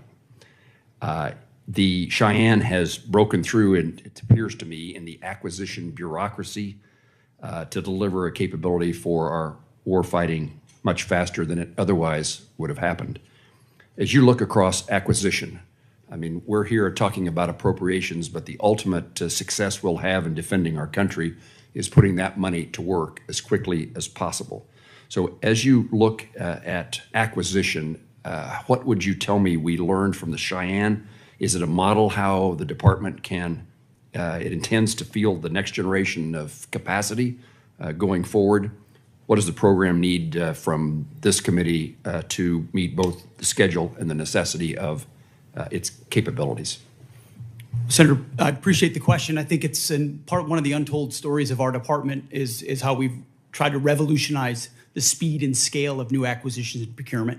Some of it through munitions and ensuring that companies pay for building their own factories and their own assembly lines so that we're saving billions and billions as taxpayers while companies invest. And when you invest in something with your own money, you want to see it succeed ahead of schedule and on time. Also opening the aperture so it's not just the prime contractors that are competing, but new entrants who make high cost and low cost capabilities. I think in particular on the Cheyenne and the Black Hawk and the replacement, the gap that some have identified could exist based on the hesitation on speed and replacement exists because of an austerity mindset, again, that goes back to the Biden administration of divest to invest. And so you end up divesting in certain systems like the Black Hawk before the next one is online, creating gaps for actual operators. And what we're funding in this supplemental and across this budget is the ability to do both. Make sure the systems we rely on the battlefield right now are delivered, and that newer entrants that we're going to need for long-range fight to deliver to be more survivable in contested environments, which you're talking about. When I had a chance to see it, the soldiers were proud to be in it because they felt like it would give them greater advantage in the future. We need to accelerate the timelines of those and deliver them even more quickly. And when you allow new entrants with all the right incentives, those things happen, and it's happening in that program. Will that take place, I think you may have just said this, but will take place in this circumstance of the Cheyenne? I believe in this administration, because of the policies of this administration, it is likely to do so. Just like the B-21, just like the F-47, just like so many other of our exquisite munitions that otherwise would have taken years and years to even get into development. We're moving those things left by, in some cases, years, so that we get them in the hands of warfighters who would need them right now and not held up in bureaucracy in this town. Thank you, sir. Let me turn to you, General Kane. The department is requesting a significant supplemental to address the ongoing operational demands. Our adversaries are watching how we resource this moment. Beijing, Moscow, Tehran are all increasingly coordinating their activities and intelligence. In your judgment, do you believe our adversaries view this moment as an opportunity to exploit U.S. commitments elsewhere? And how does this supplemental ensure our deterrence posture and our commitments to allies remain credible in every theater all at once? Well, sir, thanks for the question. In my job, it's to look across the globe and look at the range of trade-offs out there. We are the strongest military in the world. Our adversaries still fear America's ability to project power at the time and place of our choosing. There is no doubt that they are aligning, as I've said before, And I think this supplemental and whatever funding structure the Congress, working with the executive branch, decides to structure and give us the capital, we'll use that capital to ensure that we sustain that, sir. You're assuring us that this supplemental and further efforts will reduce the risks to our nation and its national securities issues. Yes, sir. I view this, and I've spoken to some of you on the phone leading up to this. I view this as future investments to buy down risk, similar to what I said Marshall thought through in those heady days in 1940, where the need to invest capital early to deliver scale is an opportunity that I hope we don't miss, Senator. General, thank you. Thank you, Chairwoman. Senator Reed. Thank you, Madam Chairman. Secretary Rollins, I just want to reiterate a point that Senator Padilla made. We have $10 billion in this request for Midwestern farmers who are suffering because of the interruption of fuel and fertilizers because of the President Trump's war, unauthorized war. Yet, many states, blue states particularly, have submitted requests. Rhode Island has one. February, we had the worst snowstorm in our recent history, and we've been denied by the president. In fact, if you look at the numbers, 20% of blue states seem to get approved, and about 80% of red states. I'm making a point, not asking a question. This is unfair. Thank you. Secretary Hegseth, on February 28th, when you initiated this war without authorization from Congress, the Straits of Hormuz was open and providing vital fuel supplies for the whole world. Now they're closed effectively, impacting globally the price of oil and the economies of the whole world. But the Department of Defense has been planning for potential operations against Iran for many, many years. And one of their obvious assumptions was that the Strait of Hormuz could be closed. Were you unaware of that? Senator, you are correct. Nobody plans more and looks at more contingencies than our department. And so, of course, undertaking a historic effort like this, of this scope and scale, of course, the Strait of Hormuz was front and center in every single aspect of that. Hence why one of our key objectives to begin with was to sink the entirety of Iran's Navy, which its conventional Navy was sunk. Now, you can't get rid of every single fast boat and every single machine gun and a fast boat or every single coastal cruise missile. So we acknowledge that if the state decided to become a terror state shooting at commercial shipping, that would be an ongoing and contested part of the battle, to include their willingness to mine international waters. So one side weaponized the strait, and we've been fighting back the entire time. Completely aware that the Strait of Hormuz could be closed, and obviously sinking their ships has not affected their ability to effectively close the straits. We had U.S. boats that surrendered to Iranian ships under the Biden administration. So their Navy was effective in expeditionary ways. We're talking about a war you started, not a situation in which oil was flowing freely. There was no conflict. We weren't losing personnel as a result of Iranian actions. So your fallback to the Biden administration is just a very, very obvious excuse for what I think is probably, as you described so often, gross negligence. You did not fully inform the president that you would be in a situation where the Strait of Hormuz could be effectively closed, oil prices could surge, and effectively the Iranians could maintain their ability to strike back as they are right now. They just killed some of our servicemen last weekend. This battlefield and all the dynamics of it, of which the chairman and I are responsible for ensuring the president understands every branch and sequel of what could happen, and we did. So the fact that those contingencies all were part of the possibility, and we understood that, is all the more reason why President Trump deserves the kind of praise he should get for undertaking this effort, having the courage to ensure that crazy Islamists can't have a nuclear weapon to hold us at issue. And he's been willing to stay committed to that regardless of the challenges. Excuse me. So he should be praised. He should be praised for starting a war without authority, creating a situation in which the world economy is suffering tremendously. We have to have extra money for our farmers, and we have no outcome, at least no realistic outcome in sight yet. Let me switch to General Kane. General Kane, These airstrikes have not yet deterred and defeated the Iranians. Do you think airstrikes alone will do that? So I think academically, as you look across the totality of history, air power's got limits, and we always have to be mindful of those. I think where America's area of exclusivity is when we bring the totality of the diplomatic, informational, economic, and pair that with the military, and there's a lot of that work going on. Well, sir. the military, the next step would be escalation by ground combat. Do you anticipate that escalation? Sir, I think it'd be unhelpful for me to opine on hypotheticals. What I can tell you is we always develop an unbelievable amount of options and the associated risks. And then my main job is to always ensure that leaders understand those options and the risks. Now, if you employ ground troops to seize objectives, which I would assume would be the first stage, are you prepared for an extended guerrilla war, which would likely happen in that area? Sir, with all due respect, I think it'd be unhelpful for me to opine on hypothetical situations on whatever decisions the president may or may not take in the future. Have you advised the president that a ground combat would be very expensive in the lives of our soldiers, sailors, Marines, airmen, and also could probably lead to an extended unconventional war in that area? I don't see the Iranians sort of throwing their hands up saying, welcome to Iran. Senator, I always advise the president on a range of military options and all of the risks that are contained within that, but I have to keep my military advice to the president private, sir. Well, thank you.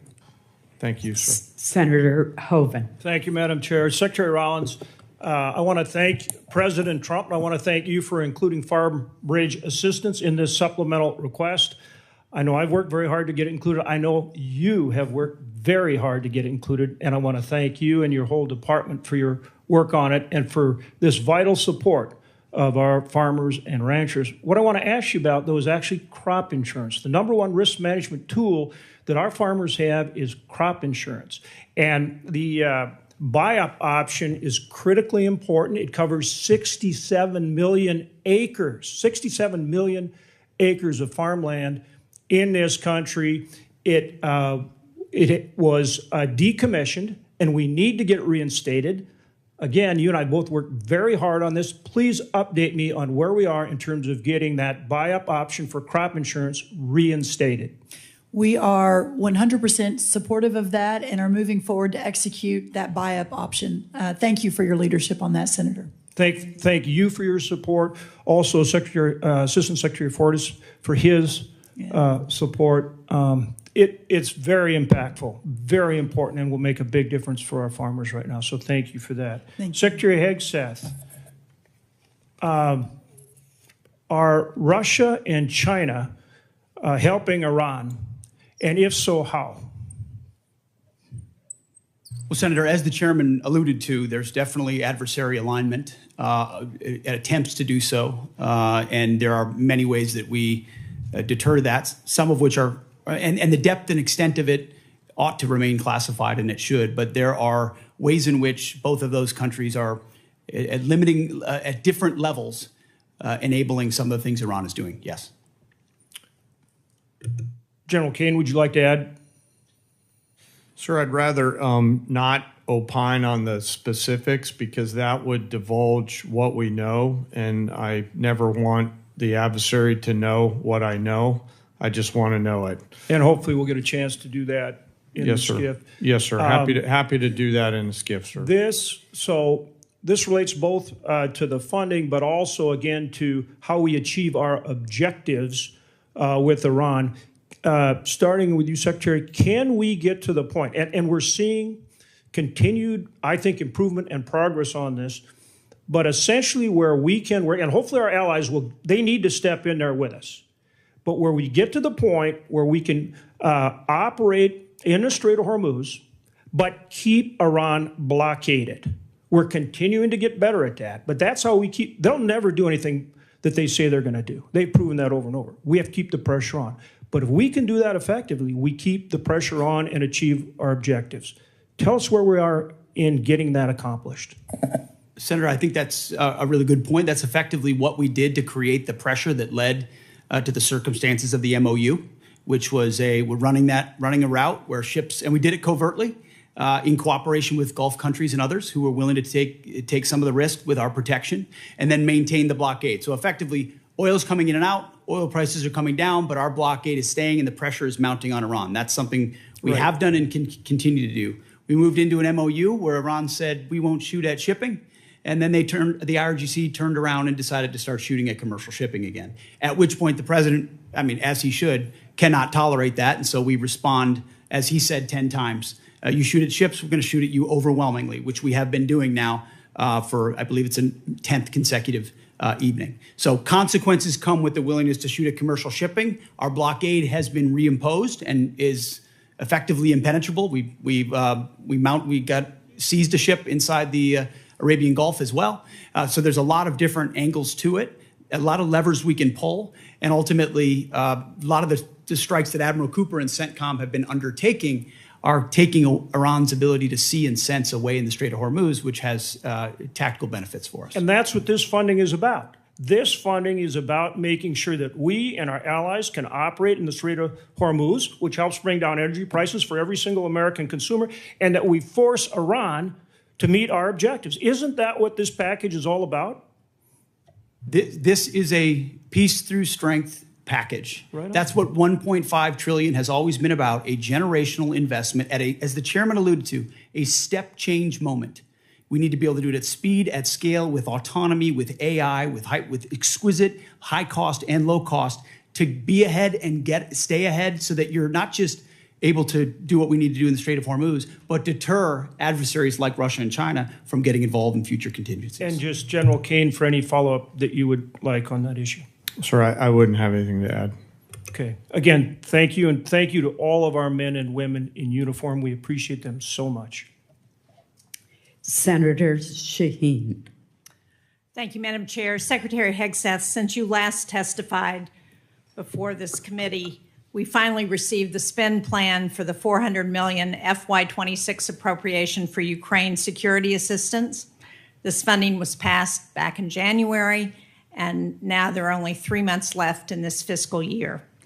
And while I appreciate that we now see what most of the funding is intended for, I just heard from the CEO of one of the manufacturers of the defense articles that are contained in the spend plan that they not only haven't received funding, but they haven't even seen a contract. So when are we going to see a contract for those defense articles that are contained in the spend plan for Iraq? I'm sorry, for Ukraine. For Ukraine. Senator, I'll have to get back to you on the specifics of the timeline of that. I'll talk to our policy shop as well as the EUCOM commander to determine where that's at. Well, you've told this committee that you've barely spent half of the $150 billion in reconciliation funding. And if you still have $75 billion available, why are you asking the American people to absorb the cost of a war they don't support, instead of asking for transfer authority for unspent reconciliation funding, especially if you can't even get $400 million in Ukraine funding out the door? As I mentioned earlier, Senator, that money from the One Big Beautiful Bill is otherwise allocated to the rebuilding of our military with priorities of the president like Golden Dome for America and hypersonics and other munitions investments that we made up front as we tried to adjust the Biden budget into an America First budget.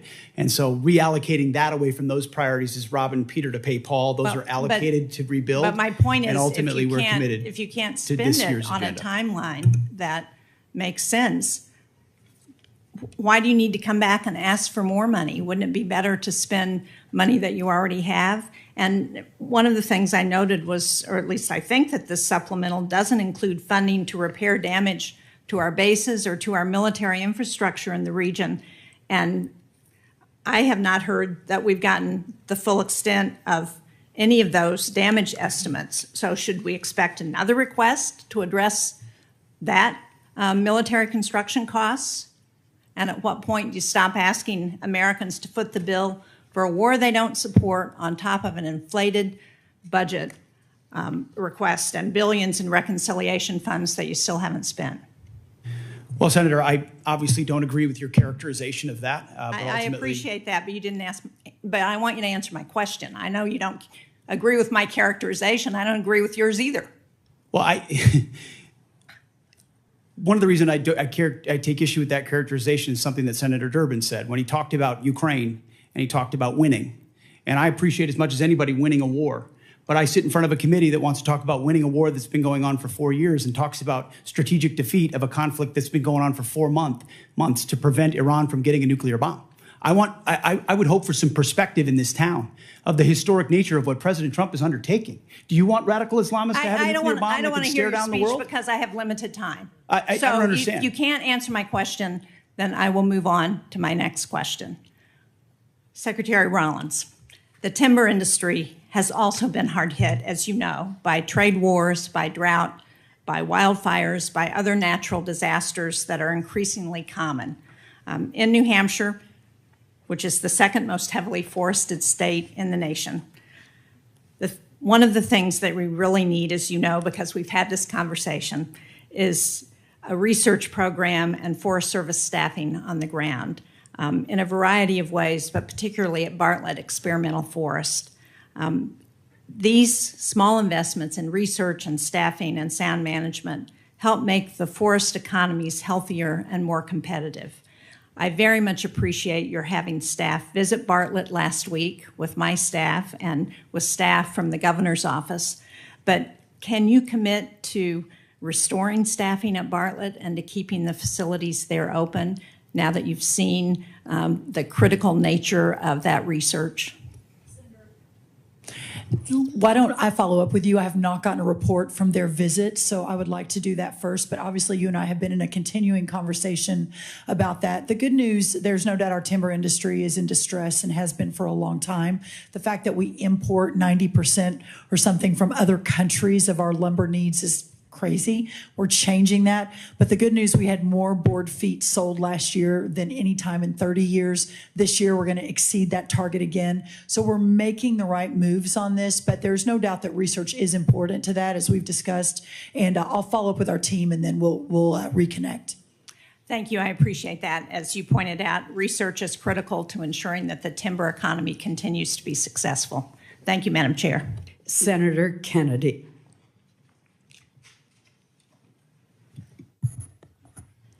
Thank you, Madam Chair. Thank you all for being here today. General, in the war between Russia and Ukraine, who do we want to win? Sir, I want Ukraine to win. Is Russia America's friend? I'm sorry, sir, I couldn't quite hear your question. Is Russia America's friend? I think that depends on your definition of friend. I think it's a complicated relationship. But no, I don't think they're our friends. Thank you. If we could cut off Russia's cash flow, which depends substantially on its sale of oil, would that help Ukraine win? So I think militarily, anytime you can restrict resources and cash flows against an adversary, General, I that's a have good so thing. much respect for you. Yes, sir. But I have so little time. Yes, sir. I'll try to be Just briefer. Give me succinct answers. Yes, sir. It would assist a. Would help, wouldn't yes, sir. Yes, sir. Okay. If we could stop people, entities, and countries from buying Russia's oil, that would help cut off its cash flow, wouldn't it? Yes, sir. We have a bill to do that, as I'm sure you're aware. We have the votes today to pass it overwhelmingly. I also have enormous respect and admiration for our majority leader, Senator Thune. But I hope everybody on this panel will today contact Senator Thune and ask him to bring that bill to the floor. We should vote on it at a minimum of next week. Some of my colleagues, General, want America to just stop in Iran. End the blockade, bring all of our warriors home. What would be the consequences of that, in your estimation? Sure, I think termination criteria is always a political decision. However, I assess that Iran will continue to be a challenge moving forward. So we have to be thoughtful Will about they that. put tolls on the strait? I don't know, sir. That's a decision that's a hypothetical and will depend on what happens It's not in the future. hypothetical. We got a blockade to stop them. We do, sir. That's General, putting I want you economic to look pressure me in on the eye. Iran. I'm not asking you for, I'm not trying to get you in trouble. I know your advice to the president is private, but this is serious as 4 heart attacks and a stroke. Now, what happens if we come home and end the blockade to the world? Sir, Iran has the potential to continue to be a threat, and we will need to prepare military Will they options to toll do the that. strait? Sir, that's a hypothetical question, and I don't know the answer to that. Oh, it's not hypothetical. We come home. It's not going to be hypothetical. You know that, General, and I do too. And I appreciate your discretion, but we're down to it. We need some hard answers and some straight talk. What will happen, Pete? Senator, I would agree with the chairman, but the likely outcome is they would try to impose their will on the waterways in ways that the world would not like. Call it a toll, call it a fee, call it an exchange, call it control. They would do something that they would try to hold it at issue. Yes, sir. Would they try to commence development again of a nuclear warhead? Part of the reason President Trump had to have the courage to do what he did after Midnight Hammer is that they didn't give up their ambitions even though their nuclear sites had been obliterated. So this is a regime hell-bent on nuclear ambitions, and Guys, President Trump's been willing to straight go after answers. We need straight answers. Do we have the ability to destroy whatever is underneath Pickaxe Mountain?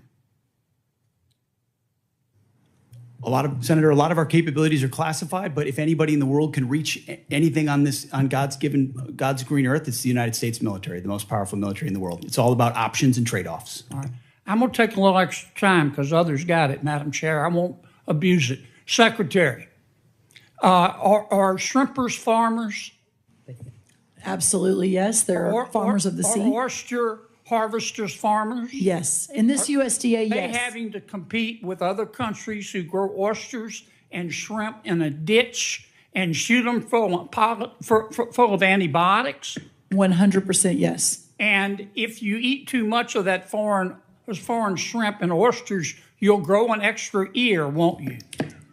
I'm not sure about that, but I know it is not good. And I also know we import Why aren't 90% of our shrimp. the shrimp and the oysters from abroad? Well, it goes much larger than that. Why are we importing so much from abroad, which goes to the president's trade agenda? I'm in big trouble. Yes, you are. Guys, look, we need straight answers now. We're down to it. Senator Merkley.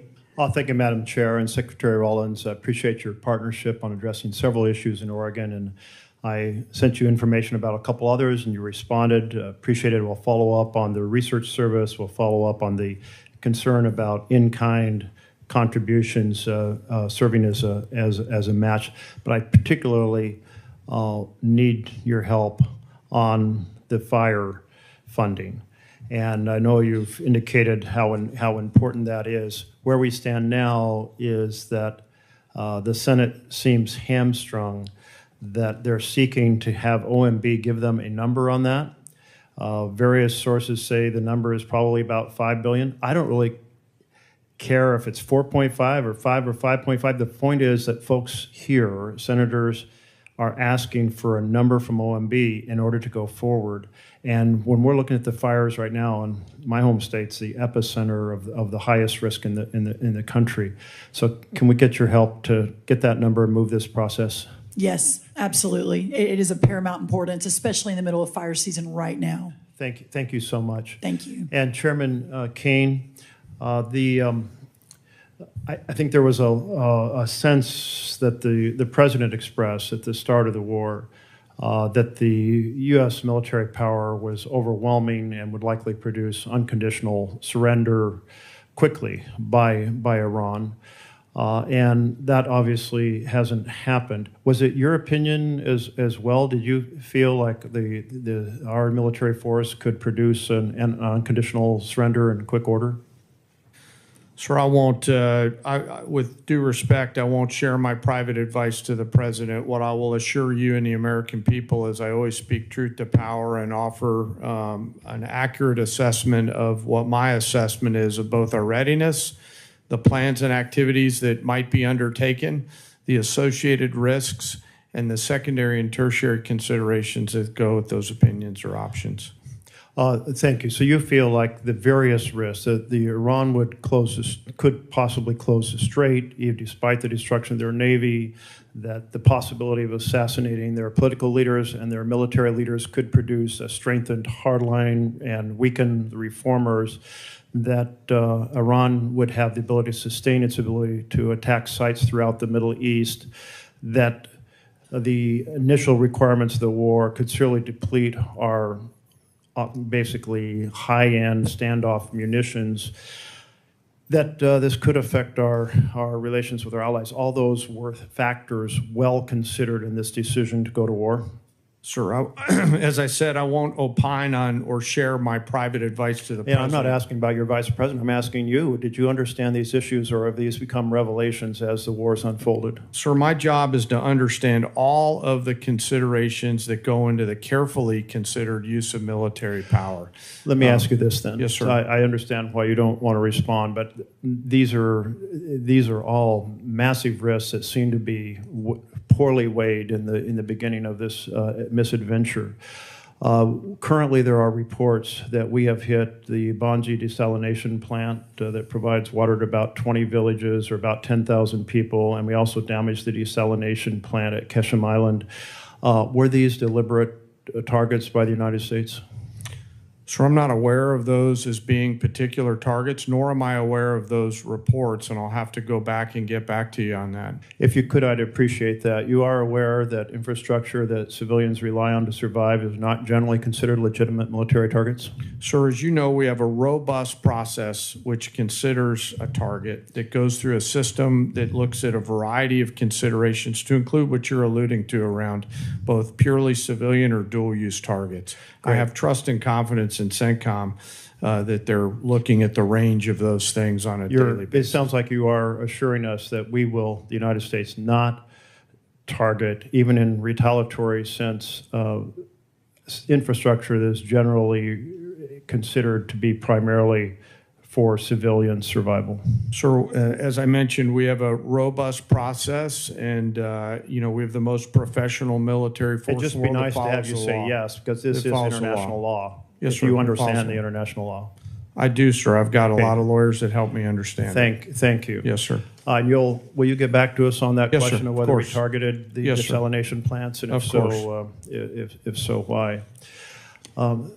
My time's up, but I do want to express encouragement to look at what the negotiators have put forward, or advisors, as to whether a 10-day break could facilitate returning to dialogue that might find a path forward. Senator Hyde-Smith. Thank you, Madam Chairman, and I want to thank all three of you for being here today. I am going to direct my first question to Secretary Rollins, and again, I want to commend you publicly for the outstanding job you're doing at USDA. You know, this is my world. As former Ag Commissioner, I hear from a lot of producers in Mississippi, and they are so pleased with your performance, and that is just truly genuine right there. But I'm pleased to see the administration's supplemental request as for ag producers, because before I comment on that, I just want the entire committee and administration to take note of the tremendous timber losses as well in places like Mississippi due to winter storms and the tornadoes we've had there. It is significant, and I certainly look forward to working with you with the concerns of the timber sector.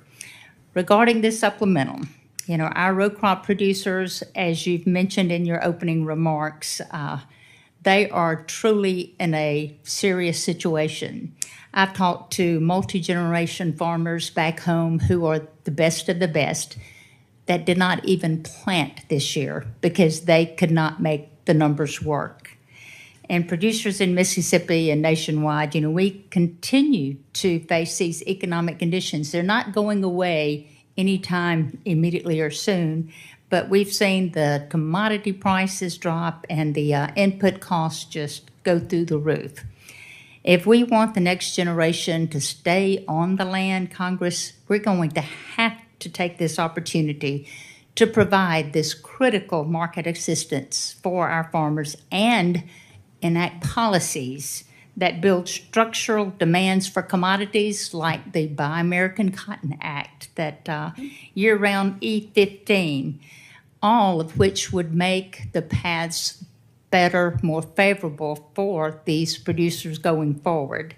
But I appreciate the administration's effort to this date, including the Farmer Bridge Assistance Program that was so valuable, implementation of the updated Farm Safety Net with Working Families Tax Cut Act, and now the supplemental request before Congress. But will you speak to why it's critical for Congress to act swiftly to pass this supplemental and the need for us to pass legislation that drives the demand for farmers' products? Yes, thank you, Senator, for your kind words. A couple of really important points. Number one, as we work to open the markets around the world, and we're seeing, as I mentioned in my opening remarks, just extraordinary numbers. That $50 billion agricultural deficit we inherited a year and a half ago is now down into the 20-ish billion. We expect it to go down significantly this year. Again, the highest price we've seen in over a year in corn is today, in soybeans is today, et cetera. Your point, Senator, about opening up the domestic markets is really important, whether that's E15, renewable fuel standards. Obviously, the RVOs came out, which is a reason for the drive up in some of our row crop prices in the last month, which is really important. But also, as I mentioned, bringing the cost of inputs down. We are expanding fertilizer, the largest ammonia plant. We're going to break ground in Louisiana in 2 weeks, reshoring, bringing back to America real fertilizer production. And then also the long term, we got to figure out how we are doing these supplementals and these bridge payments, which we have to do for these farmers to survive. But what we're seeing is just survival. And we're seeing a lot of the input companies, equipment, seed, fertilizer, make record profit. So we've got to be able to dig into that as well. But as of today, ensuring that we can keep these farmers farming while we're opening the markets, while we're bringing down the cost of inputs, is paramount for a secure America. And that's why this is so important today. Thank you very much for that. And Secretary Hegseth, thank you for being here and the amazing job that you're doing. I have the utmost respect for you, your team, and what you're accomplishing.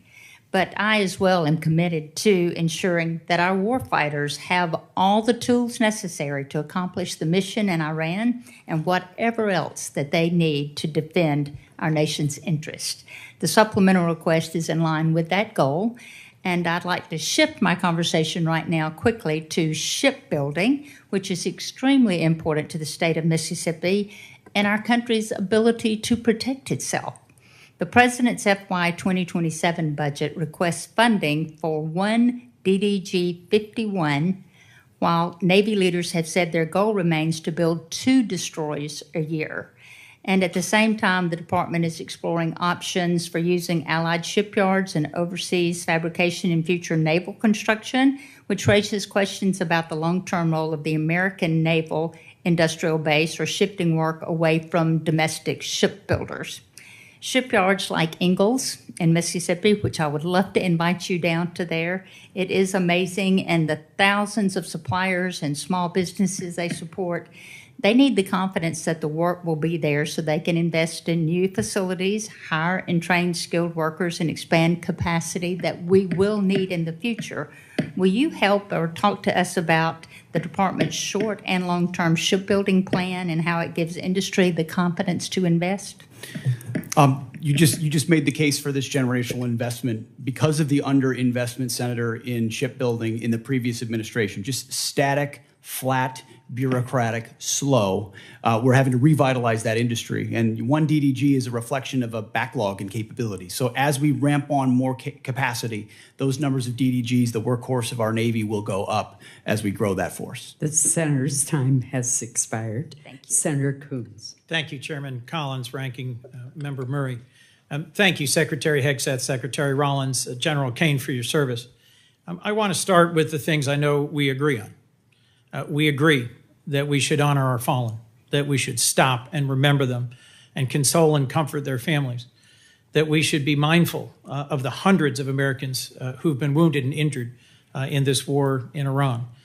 General Kane, your observations about how our adversaries are aligning more and more closely. Technology is accelerating, and cheap and lethal and easily accessible drones pose greater and greater risks to our troops, our homeland, and our security. And Secretary Hegseth, that we need to protect our troops wherever our president directs them, that we need to protect our partners and allies, and that the dangerous radical Iranian regime should never possess a nuclear weapon. I think we agree on all of these core basic points. Where I think we may disagree is on this supplemental and on the strategic choices made to achieve some of these core goals. We're 143 days into a war with Iran, a war of choice that we started with Israel, but did not include, consult, or incorporate our core allies, our NATO allies, our regional allies, the American people, and Congress. And the reason to consult and include our allies and Congress and the American people is so that when the costs and the length of a war extend beyond what we'd initially imagined, the American people and their representatives in Congress understand that sacrifice and can continue to support it. I think your first strategic mistake was to not consult the American people in Congress and make a clear case for the reasons behind this war. There have been many, lots offered, and I think our military has executed on the core missions: attack ballistic missile sites, sink the Blue Water Navy, attack their proxies, constrain their capacity. But I frankly think it was entirely foreseeable that Iran would close the Strait of Hormuz, would use cheap, lethal, widely available Shahed drones that they've led the world in manufacturing to attack our bases, our troops, our partners and allies, and impose real costs. Higher costs in fertilizer, in fuel, higher costs for the world, and tragically, increasingly higher human costs for us and for our troops. So, two questions, two general lines of questioning, if I could. Mr. Secretary, your question says, without these supplemental funds, we will face critical shortfalls that threaten our ability to pay our service members and sustain global operations without disruption. You've been asked repeatedly, there's $75 billion appropriated but unobligated. Can we really not avoid critical short-term shortfalls? What does that mean about the budget management within the department in terms of unexpected and unbudgeted wars? First, Operation Southern Spear, and then Operation Epic Fury.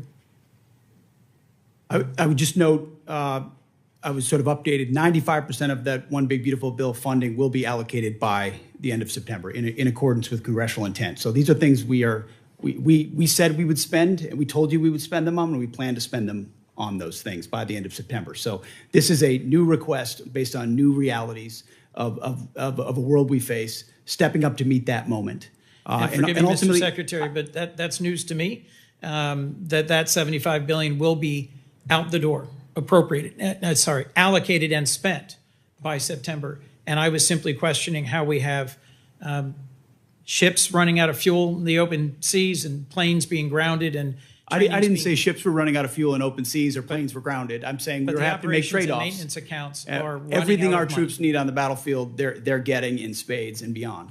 It's ultimately looking into the future. Can we invest above and beyond that, the types of munitions, fast enough as we upgrade and modernize our force? That's what's at issue here in this $1.5 trillion, this supplemental, and any other additional funding that comes. Two quite different things: a $1.5 trillion base budget request and a now $76 billion supplemental. And I was simply going to point to Department of Homeland Security is sitting on nearly $100 billion in unobligated funds. You haven't requested reimbursement for the millions of, frankly, billions of dollars the department has spent on law enforcement. Second, We requested reimbursement and are getting a substantial reimbursement from DHS. that's good news, and that's news to me.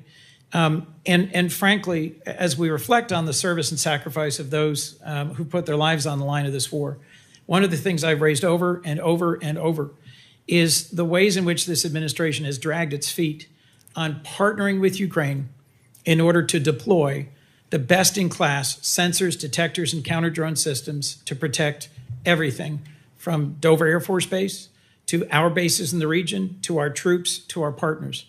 I want to see you focus on accelerating the defense of our troops and our nation, focus on accelerating the defense of our troops and this region, and a strategy that has a real chance at succeeding at the goals that we agree on. Because the strategy followed, I think, has no credible likelihood of success.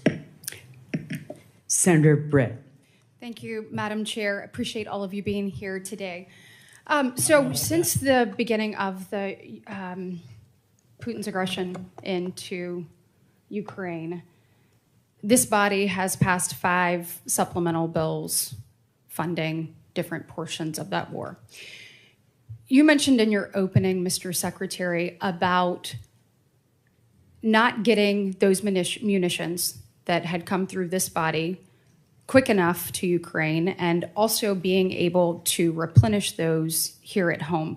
Can you talk a little bit more about that? Because I remember the previous administration dragging its feet after this body gave them directive as to what to do. So can you shed a little bit more light as to what you were talking about in your opening? Well, thank you for that question. Sometimes we forget recent history, which under the Biden administration, there were 5 supplemental requests for Ukraine, which almost every member of this body voted for to send rapidly in a bipartisan fashion for something that this committee and the administration deemed to be urgent. President Trump may take a different view, but that was the view of the Biden administration. And real quick, wouldn't you say it would be urgent to make sure that our men and women in uniform right now have everything that they need? I would argue providing for American men and women as opposed to Ukrainian men and women is a higher priority for the United States Senate. So 5 supplementals that went to Ukraine, as good as that cause may be, why is that righteous to do? But funding troops in harm's way right now, given the threat and what they're undertaking, this is a partisan exercise. And so it's hypocrisy. And I appreciate you pointing it out. Real quick, Madam Secretary, question for you. When the Russia-Ukraine war started, we saw obviously costs go up around the world. In particular, in that region, we know that supplying of fertilizer, was tremendous. We also know Ukraine was top 5 when it came to wheat and corn and other things that we utilize, across the globe. It's my recollection that fertilizer went up about 55%. Obviously, if we were able to create stability there in the region and have peace, it would follow that then prices would likely go down over time within the agriculture world as well. Is that fair? Yes, that's correct. Okay, and when we're looking at the Ukraine and Russia war and trying to end Putin's aggression, trying to bring peace, General Kane, if we were to cut off the funding that Russia was getting, would it follow that would be a driver that could possibly lead Putin to the table? Sarah, yes, and their economy's struggling now. Thank you. And we also know, I saw reports this weekend, that it is said that possibly Russia and China, which I know you can't comment on right now, but are actually helping Iran, whether it is targeting our troops, funding, and other mechanisms. So a thing that we could all agree that ending that would be helpful. I want to just echo Senator Kennedy's comments that I think the sooner we can get this bill on the floor and passed, it'd be huge with regards to Russian sanctions. Also want to just talk briefly about the dysfunction of this body. So my question is for you, Mr. Secretary, and you, General Kane. I would have to think that our adversaries, and I believe that we need to fully fund our military, making sure that our warfighter is the best ready, trained, and equipped across the planet. I think we have an obligation and a duty to not only meet the needs of the moment, but to also look at what's to come and be preparing for that. You talked about an insurance policy. You talk about what we need to do. Now is the time to do those things. But I would have to think that the dysfunction of this body, whether it's the full shutdown, a partial shutdown, not being able to pass NDAA, not being able to pass FISA, I would have to think that our adversaries look at that and it gives them a little bit more credence as to what they're doing abroad. Can either one of you comment on that? Thank you, Senator. That's why I've said, and I will continue to say, that the inability to properly fund this department, the Department of War, is probably the single greatest threat our nation faces. Whether or not we will make a generational investment in not just winning the wars currently, but deterring the wars of the future, given the step change in technology of this moment and the underfunding of the previous administration. You didn't mention continuing resolutions, which is a whole nother way our department has foolishly budgeted. So I appreciate you highlighting that. It's very true. Yeah, and General Kane, question for you. Obviously, a shutdown is a terrible thing for the Department of War and the men and women that you oversee. But I would assume that a CR is not much better. Can you comment on the effects of that? Ma'am, the department's done a lot of work to bind together founders, funders, and fighters as we look to the challenges that we face in the future. And a CR would hurt badly the effort to properly arm the joint force. I hope we can work together to do the right thing. Thanks. The people are depending on it. Senator Schatz. Thank you, Chair. Thank you, Secretaries and General, for being here. I want to start by paying my respects to First Lieutenant Tyler Feehan of Eva Beach, Hawaii, who was among those killed in Jordan this weekend while serving our country. His courage, selfless dedication, and unwavering commitment to duty reflect the very best of our armed forces. We extend our deepest condolences to his family, his loved ones, his fellow service members, and remain forever grateful for his sacrifice. Secretary, about 190,000 people in the state of Hawaii, believe it or not, voted for Donald John Trump. And I know a lot of them, and I represent all of them. And one of the reasons that they were enthusiastic about Donald Trump, and you, Mr. Secretary, was they thought that we were going to have a new foreign policy. And that I think, I'm paraphrasing, but I think you characterized yourself as a reformed neocon or some such thing. And people were pretty thrilled about the idea that we were going to, that America first in their mind meant that we were going to not do this kind of adventurism. And so I don't want you to answer me, I want you to answer them. And I want to walk through the sort of stated objectives of this war at the outset. Regime change. We now have a younger and more radical regime. Depleting, eliminating their conventional missile capability. It's true that we've depleted their conventional missile capability. It's also true that anything the Department of War sets out to do, it usually succeeds at. So the question is not, do we kick ass? It's when do we decide to use kinetic engagement to extend our power across the globe. And it's clear that Iran still retains enough conventional missile capability to attack our bases and our interests in the region. Now, it's true that the Blue Water Navy is destroyed. It's also true, and you know this, that the IRGC has something that you may not call a navy, but it's got capabilities to touch us with drones and missiles and lay mines in the Strait of Hormuz, preventing their nuclear capability. It's also true that if you bomb the crap out of a place, they're going to have less capabilities by the end of it. But it's also true that we have not eliminated their nuclear capability, and whatever duration we've set them back actually pales in comparison to the, and I'll say it, the Obama nuclear deal, which we did without having to put our people in harm's way. And then the last objective, which has become a new objective, is open up the Strait of Hormuz. But the Strait of Hormuz was open before this war started. And so you tell my constituents why this war is going so well. I think you did accurately portray me as a reformed neocon, and members of our generation in Iraq and Afghanistan watched administrations on both sides try to project some remaking of a society in the image of America that spent thousands of lives. I mean, in Iraq, 15, I don't know the exact number, but tens of thousands between Iraq and Afghanistan, men and women lost. President Trump said we're not fighting stupid wars like that again. And he hasn't. That's why we haven't been trying to remake Iranian society, but simply in a realist, America first way, ensure they never have a path to a nuclear bomb, full stop. And he has said as a candidate, and he said as a private citizen, Iran can never have a nuclear weapon because radical Islamists with nuclear weapon will wield it over our head in perpetuity. Secretary, so President Trump ran on fighting wars differently, and we're doing so overwhelmingly. And he was very clear as a candidate that Iran can never have a nuclear capability. Yeah, so I think he's directly on par with exactly what he said. Let me get a question back in here. I think we're understanding the limits of air power here, because we're basically at a stalemate. Someone says the Strait of Hormuz is closed, and we say, well, we got a naval blockade, and we're just going to see who blinks first. And the truth is, in order to sort of change the balance here, change the equation here, some kind of escalation would have to be considered. And if you're taking that off the table, then we are in a holding pattern. And I go back to the original 5 objectives, and none of them have been met. Some of them have changed, but none of them have been met.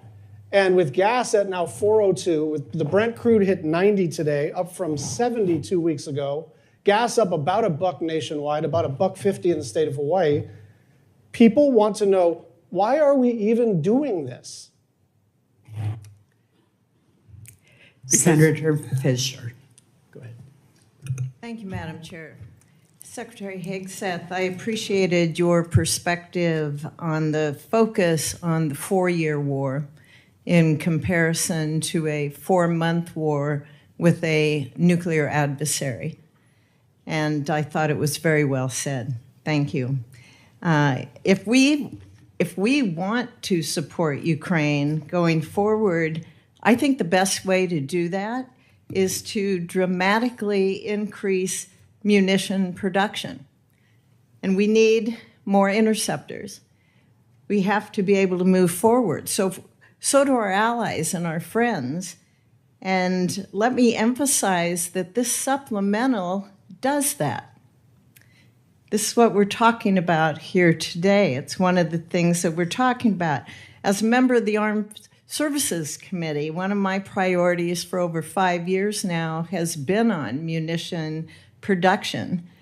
General Kane, what happens if Congress doesn't fund this $21 billion request for additional munitions?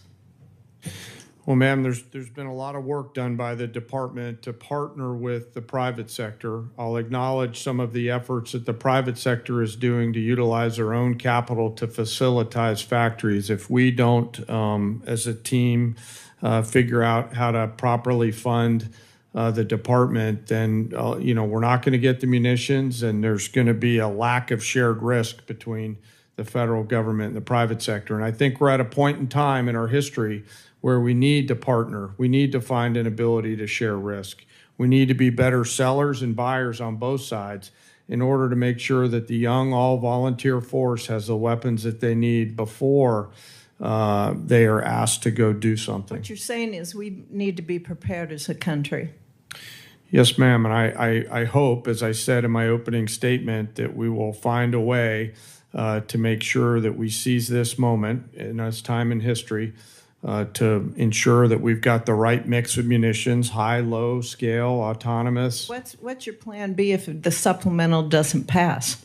What's plan B? Ma'am, we will always figure things out. We will always have contingencies. We will always determine a way to create multiple simultaneous dilemmas for adversaries around the world in order to create time for us to do the work that the Congress and the department needs to do together. As you've heard me say a number of times in our posture hearings on armed services and also in classified briefings, we don't have a lot of time, do we, sir?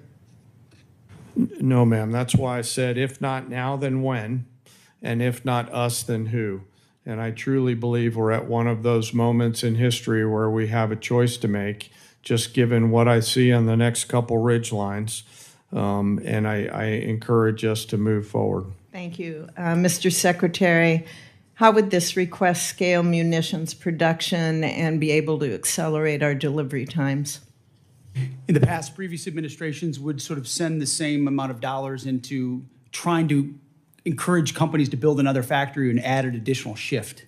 What this munition request does is fulfills deals that our department have cut with these companies. First, multi-year procurement, where these companies that make SM-3s or Patriots or THAADs or Tomahawks. It was a priority for our NDAA a couple years ago. Absolutely. And you have provided that authority, multi-year procurement. And now those companies are spending $4 billion, $5 billion, $3 billion on building their own new factories that then produce 2x, 3x, or 4x the amount of munitions than they did in the past, and they paid for it. So actually, in this budget, which is $21 billion, as you mentioned, it saves $18 billion over the FIDIP on munitions because we're buying munitions at today's cost and not at 5 or 7 years from now when we will also get them. I hate to interrupt, but we're running out of time. We also have the request includes $4.1 billion for our space-based capabilities, and that includes the AMTI and our space data network capabilities. And these really underpin the long-range kill chains and allow our warfighters to detect and also then to track the airborne threats. So, Mr. Secretary, what's the risk to the joint force if we delay these programs until FY28 or beyond? Senator, not being able to see, not being able to sense before an adversary is able to engage one of our capabilities, and which means falling behind in the domain of space, which means falling behind at every other domain. Great, thank you. And General Kane, do you have anything to add on that about why Congress can't wait? I think you make such an excellent case on that. No, ma'am, I'll stick with the words that I offered. Secretary Rollins, thank you for your focus on year-round sale of V-15, for taking care of the horrible disasters we've had in Nebraska. We appreciate you coming out. And I have a couple things more, of course, that I want to bring to your attention, but thank you very much. Thank you, Madam Chair. Senator Van Hollen. Thank you, Madam Chair. Secretary Rollins, the Beltsville Agricultural Research Center in Maryland is one of the crown jewels of agricultural research in the United States. And my question is simple. Can we find some time to get together in the coming weeks to discuss the situation there? Absolutely, yes. Thank you, Madam Secretary. Yes. Let me turn to the Iran war. We recently lost 3 American heroes. That brings the death toll for American soldiers to 18. 1 is still missing. Hundreds have been injured. That's on top of the civilian death toll throughout the region that now stands at several thousand, including the over 150 people killed in the bombing of an elementary school in Minab in Iran. Meanwhile, the Strait of Hormuz is closed. Gas prices today in the United States again spiked above $4 a gallon.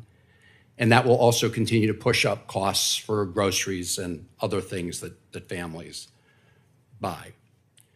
Secretary Hegseth, you said in your opening statement the best way to ensure peace is to prepare for war, and I agree with you about deterrence. I would also submit that the best way to ensure peace is not to start wars, because wars are a lot easier to start than they are to end. General Kane, I heard your testimony saying Iran will continue to be a challenge. And I think it's pretty clear that that is, in fact, the case. And General, in order for you to develop a military strategy to accomplish a particular objective, you obviously need to know what those objectives are, right? Yes, sir. It all starts with what is the political objective, and from that we derive military objectives that support whatever that end state. And as you say, that is a political objective. Yes, sir. So, Mr. Secretary, you've talked a lot about winning. You've talked about winning in your testimony today. You've talked about winning throughout the Iran war, and we all like winning. But I think the American people deserve a definition of what it means to win in Iran, because this war has dragged out for a lot longer than certainly the President of the United States indicated. Indeed, the President said on March 24th, and I'm quoting, "We've won this war. This war has been won." Do you know what the President meant by that back in March? Well, Senator, I would just note that militarily, I mean, Iran has been completely overmatched and crushed from the beginning, militarily. Their capabilities are nowhere near ours. I would take issue with your characterization that we started this war. Iran started this war 47 years ago, and they've killed thousands of Americans, including our brothers on the battlefield in Iraq. Iran has been targeting us for a long time. Mr. Secretary, we didn't start it, they did. Let me just ask you this, since you said that what the President meant by his statement on March 24th, I think that we had sort of defeated Iran militarily. But that is not the entire objective of this war. I don't think there was ever a question about whether the United States, with its superior military, could destroy a lot of Iranian assets, military assets, or other assets. That was never a question. But when most people think of winning the war, they think that that means the war is going to come to an end because we've won. And the President said back in March that we'd won. So I guess my question to you is, how are we going to define winning? I hear back in March, you said about the Iranians, and I quote, "Whether they will have a ceremony in Tehran Square and surrender, that's up to them." So my question, Mr. Secretary, reopening the Strait of Hormuz is necessary in order for us to win, right? That's just a simple yes or no question. You asked me what the overarching objective is, and I would say ensuring Iran never has a nuclear weapon. That's been clear from the President from day one. That's why Midnight Hammer was undertaken, to obliterate their nuclear sites. That's why we're watching their nuclear sites. That's why that was a part of negotiations, ensuring that the next generation of Americans don't have to deal with an Iran that wields a nuclear weapon. Since that's what you're leading with, Mr. Secretary, let me just say this. You said after Midnight Hammer, and I'm quoting, "Our bombing campaign obliterated Iran's ability to create nuclear weapons," unquote. Clearly, that is not the case based on your testimony today. It's also a fact that the DNI, Tulsi Gabbard, testified in front of the Intelligence Committee that it was our assessment that Iran did not intend to restart its nuclear program. The President of the United States, just about a week ago, said Iran has committed not to develop a nuclear weapon, which of course is a commitment they've made for many years. We need to enforce that. That's what we are doing under the JCPOA. Thank you, Madam Chairman. Senator Rounds. Thank you, Madam Chair. I had the opportunity to serve as governor of South Dakota for 8 years.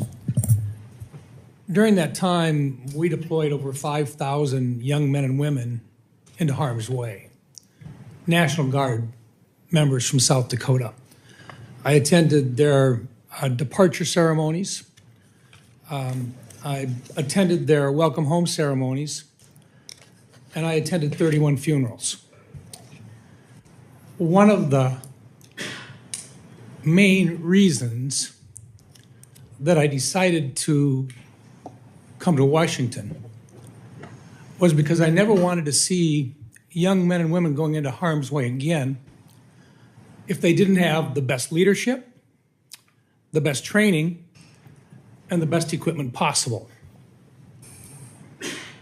Now, this body, the Senate, with regard to the Iranian war, to date, this body has chosen not to impose war power limitations on the president, nor have we pushed for the withdrawal of forces from the theater. I think the decision to take out Iran's nuclear program and their missile production capacity was the right one. And it should have been done a long time ago. But when the president did that, we also assumed that there would be risk involved. And when you put young men and women in harm's way, You want to do everything you can to make sure that you get in, you get the job done, and you get out. I think that's what we talk about. Now today, it has been since February that we now have the Iranians that are shooting back. We haven't finished the job. I think the question that the American people have is when the difficult decision comes, because I don't think diplomacy is necessarily working, and I think most people would say we've got more issues in front of us before this is complete. For General Kane, when the time comes and the president is asking for the decisions about the options available to him to appropriately end this war favorable to the United States and to take care of this problem permanently, are you prepared to provide him with the appropriate options that he is going to have to make a decision to choose from? Sir, I always provide the president with appropriate options and risks that he can choose from. And those options that he will have to choose from will cost money. And that's our role here. Because if we don't do it right, young men and women die. Yes. The question to you, sir, is this. You've offered a supplemental request, and I recognize that it's part of a $1.5 trillion overall. But is this enough money to get the job done? Or is this going to just get us far enough until we've got to come back in here? And in the meantime, we may very well not have these young men and women out of harm's way yet. That's my question. Sir, I want to first start with recognizing your 31 fallen from home and mourn their losses. We carefully consider the use of military force every single day. And the most important thing that I do is make sure that the president and the other leaders understand the risks and carefully consider the Dover test, a place you've been many times.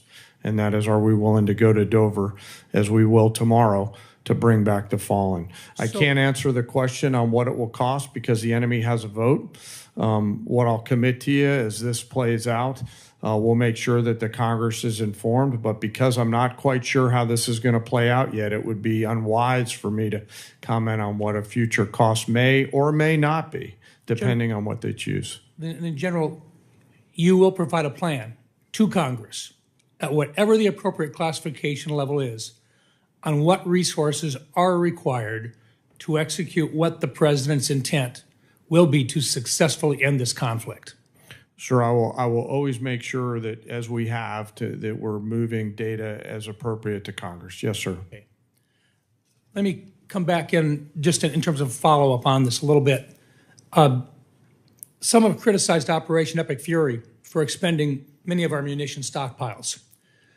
Were our munitions, the inventories of those munitions, and the capacity of our munitions industrial base sufficient for great power competition with near-peer adversaries like China prior to Operation Epic Fury? Secretary Hegseth? Senator, as I laid out, because of the previous administration, funding shortfalls, munitions transferred to Ukraine and not replaced, and then ignoring threats, it built a lot of risk that requires this kind of investment. So you'd look at the $67 billion alongside the remainder for 1.5. That's the kind of generational investment that not just matches peer adversaries, but far surpasses them, which I think is your expectation, having been to those ceremonies, which is mine, having been to them and going to them, is that we give everything possible to the warfighter that they deserve. Senator Heinrich. Thank you, Madam Chair. Thank you. Thank you, Madam Chair. General Kane, our military is the best in the world, and so I don't think any of us should be surprised with the technical execution of its attacks on the Iranian regime's forces. They've been flawless. What I don't want us to confuse is flawless technical execution with long-term strategic success.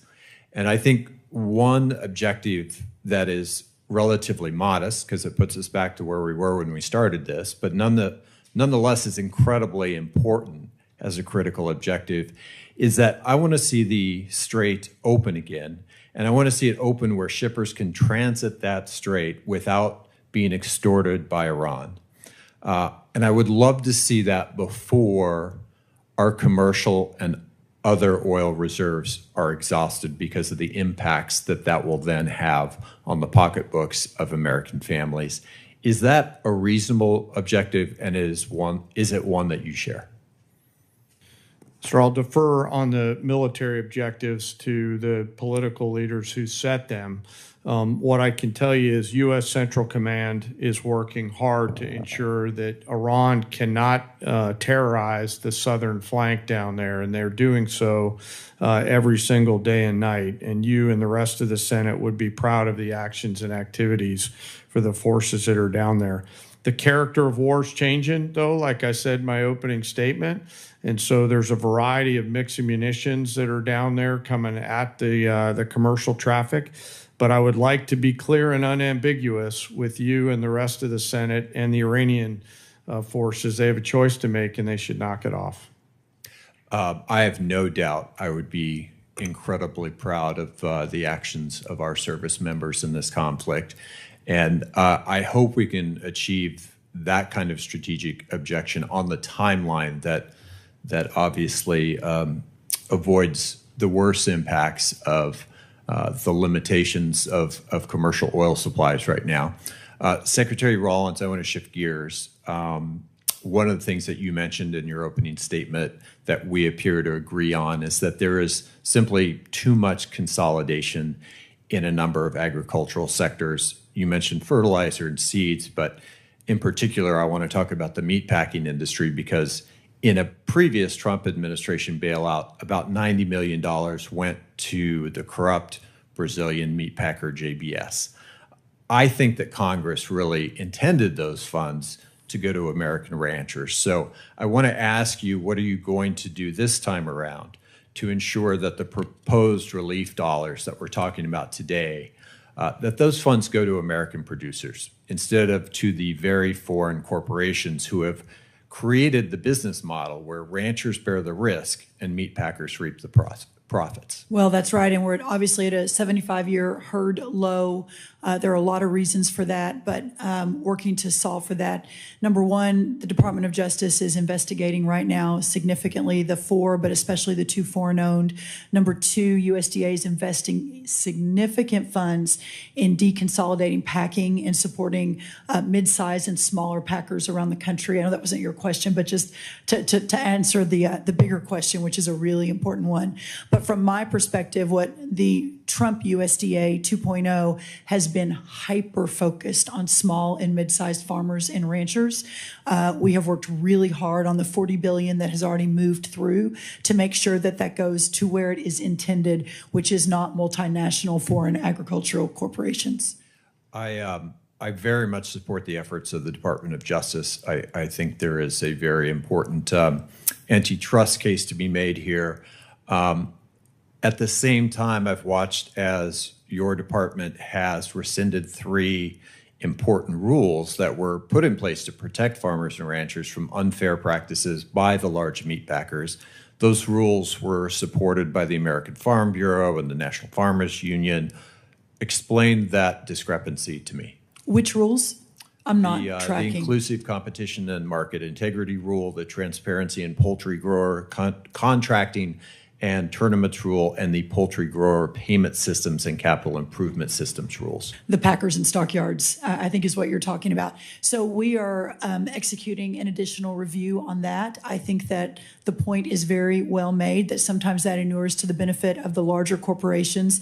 As I have begun to make a larger case and a more vigorous case in the importance of deconsolidation, we'll be taking a second look at that. And I would love your input. And I would very much support deconsolidation. Thank you.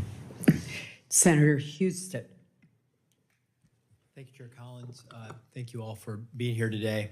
In my brief time in the Senate, I've learned that we're really good at embracing our oversight role, but oftentimes there are many people who don't want to do their jobs in terms of funding the government on time and actually doing the work that we're supposed to do as appropriators. And I'm not for blank checks. I believe everybody should be accountable, but I also believe we should do our job. And now We have a supplemental funding request that we're discussing today. We're waiting on getting an NDAA done. Despite the chair's best efforts to facilitate forward an appropriations process, there's question of whether that will get done on time in September.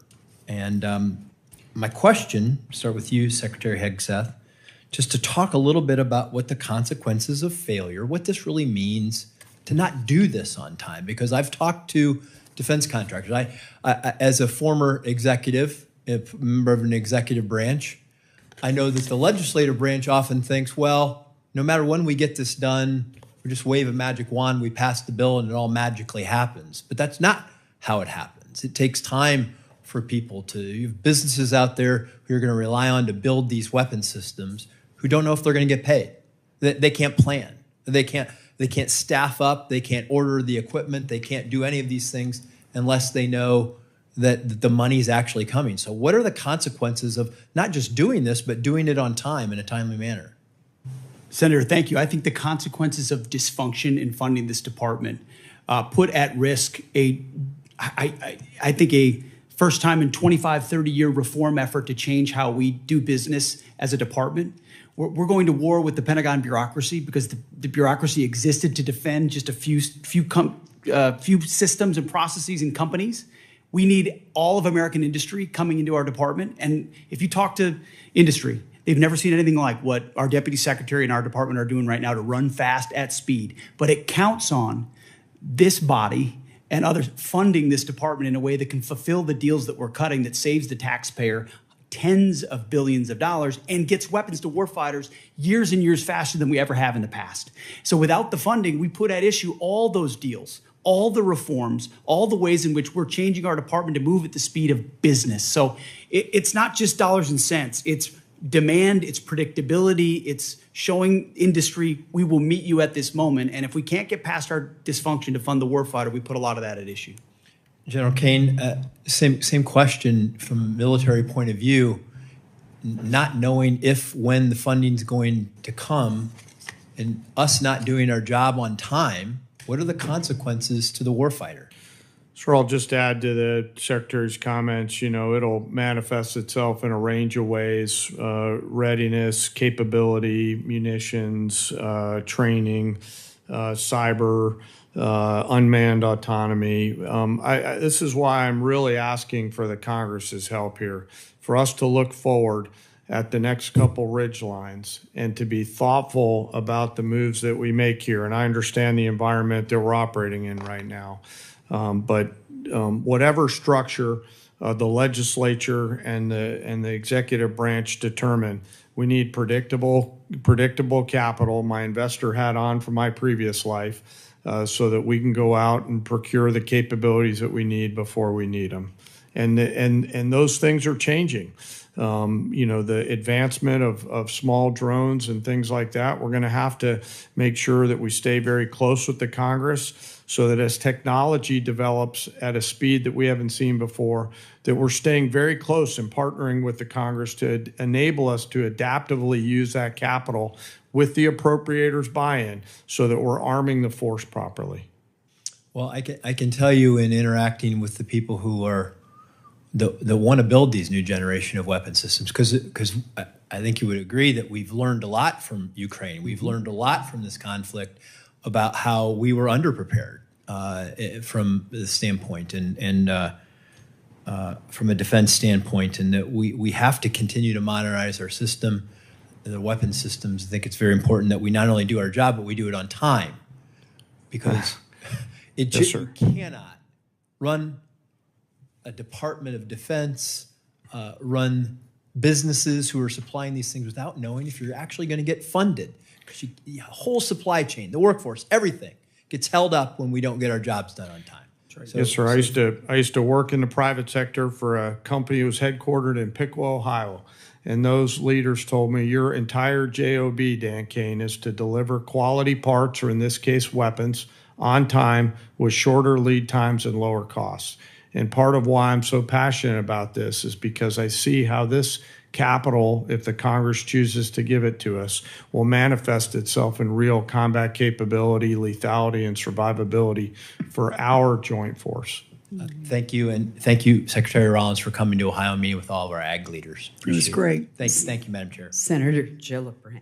Thank you, Madam Chairwoman. Secretary Hegseth, you're requesting billions of dollars in supplemental funding for a war that you said would last for weeks and that the president has no plan or ability to end. At the same time, this still unauthorized and extremely unpopular war has caused gas, diesel, fertilizer, and other essentials that New Yorkers and our farmers need across the country and has become much more expensive. So how do I go back to New York, and what would you say to them who are seeing their health care bills rise because massive cuts to Medicaid? They've seen their grocery and gas bills rise, and this unpopular and unauthorized war abroad is a higher priority to this administration than their ability to feed their families and provide health care to their loved ones who are sick. Well, Senator, you're talking about political trade-offs, and our job is to deliver for the United States military and the President of the United States. And we look at the cost of a nuclear Iran, and we want to prevent that for future generations. And that requires funding and supplementals and this budget and next generation capabilities. And that's why we're here today to request some of that to ensure we can ensure that Iran never gets a nuclear weapon. So you're essentially saying you're asking for literally $1.5 trillion for a war that President Trump said he already won. You're asking for $1.5 trillion, unlimited money for bombs, but insufficient money for the American people, for their health care, their food, their housing, and our farmers, Secretary Rollins, who we have cut SNAP program. We are not funding the losses from emergencies that have happened in blue states, particularly when we had frost. That's not true. False, you're not funding it. But back to you, Secretary Hegseth. And I would like to respond to the fertilizer and the gas. Have your chance. Secretary Hegseth. There's no reason to be rude. You are asking for unlimited money for bombs when people can't feed their families. And I don't know how this administration intends to defend those decisions to the American people. Not unlimited bombs, Senator. I'm asking for the right bombs at the right time to ensure we can deter our adversaries into the future. And that's why this is a generational investment. And it was the previous administration that didn't fund this department. The reason why they are so upset with you and this administration is because the words you have used in the past don't add up.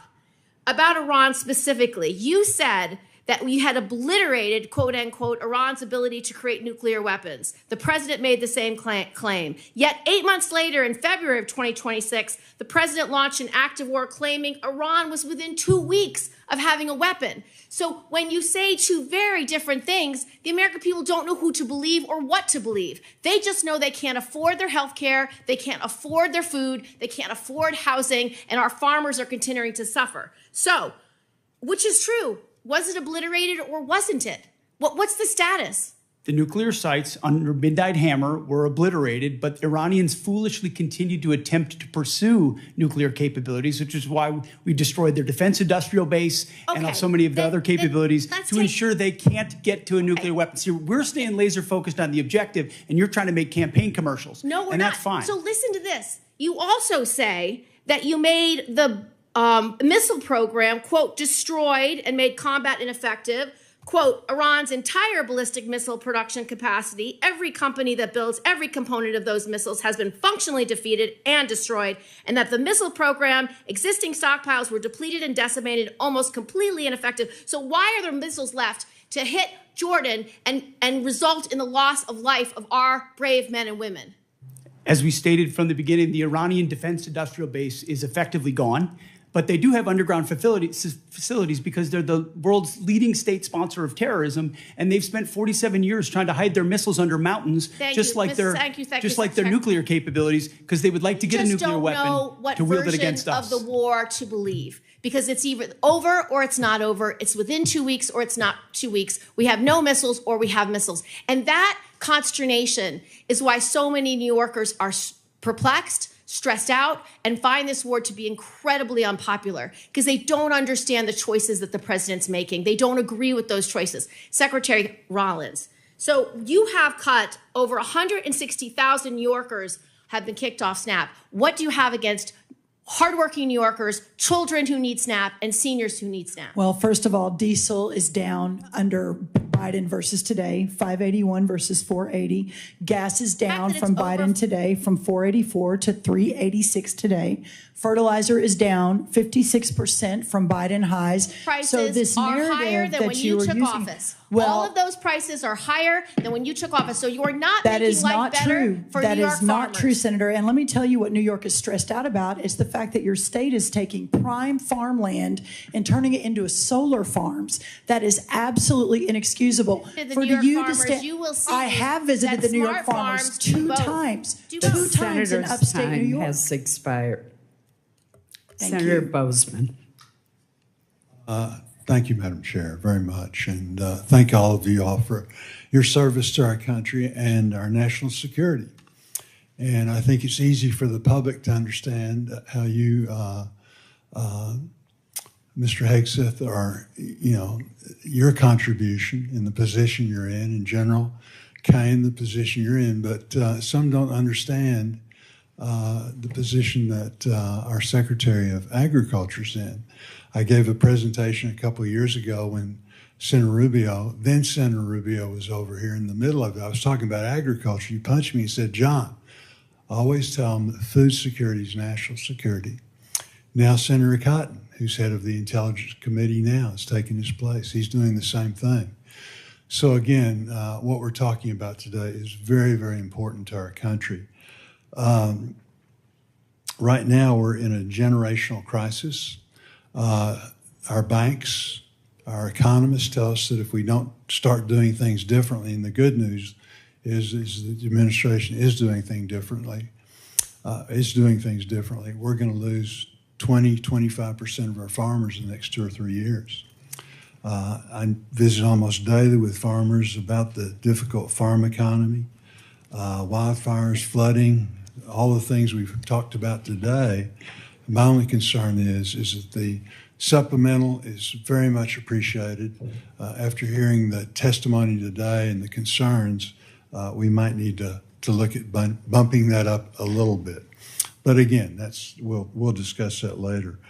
The supplemental, though, the supplemental assistance is important in keeping our farmers going, but it's not the answer. Will you just reiterate again what we're trying to do? We're trying to give farmers a bump, an edge to keep going until the programs that we're putting in place now kick in. You mentioned fertilizer, you mentioned E15, you mentioned value adding our products, both overseas, finding new markets. Can you talk a little bit about that, the importance of not only the supplemental, but again, what we're doing in conjunction with that so we won't have supplementals in the future? That's exactly right. The effort to bring the cost of inputs down is real.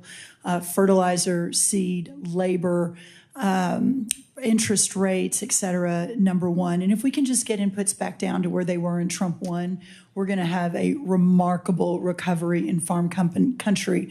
But then you add that to the 19 new trade deals, more coming online every day, the record-breaking exports that we're going to see in a lot of our row crops, but also in dairy and tree nuts and others. That's going to be a game changer.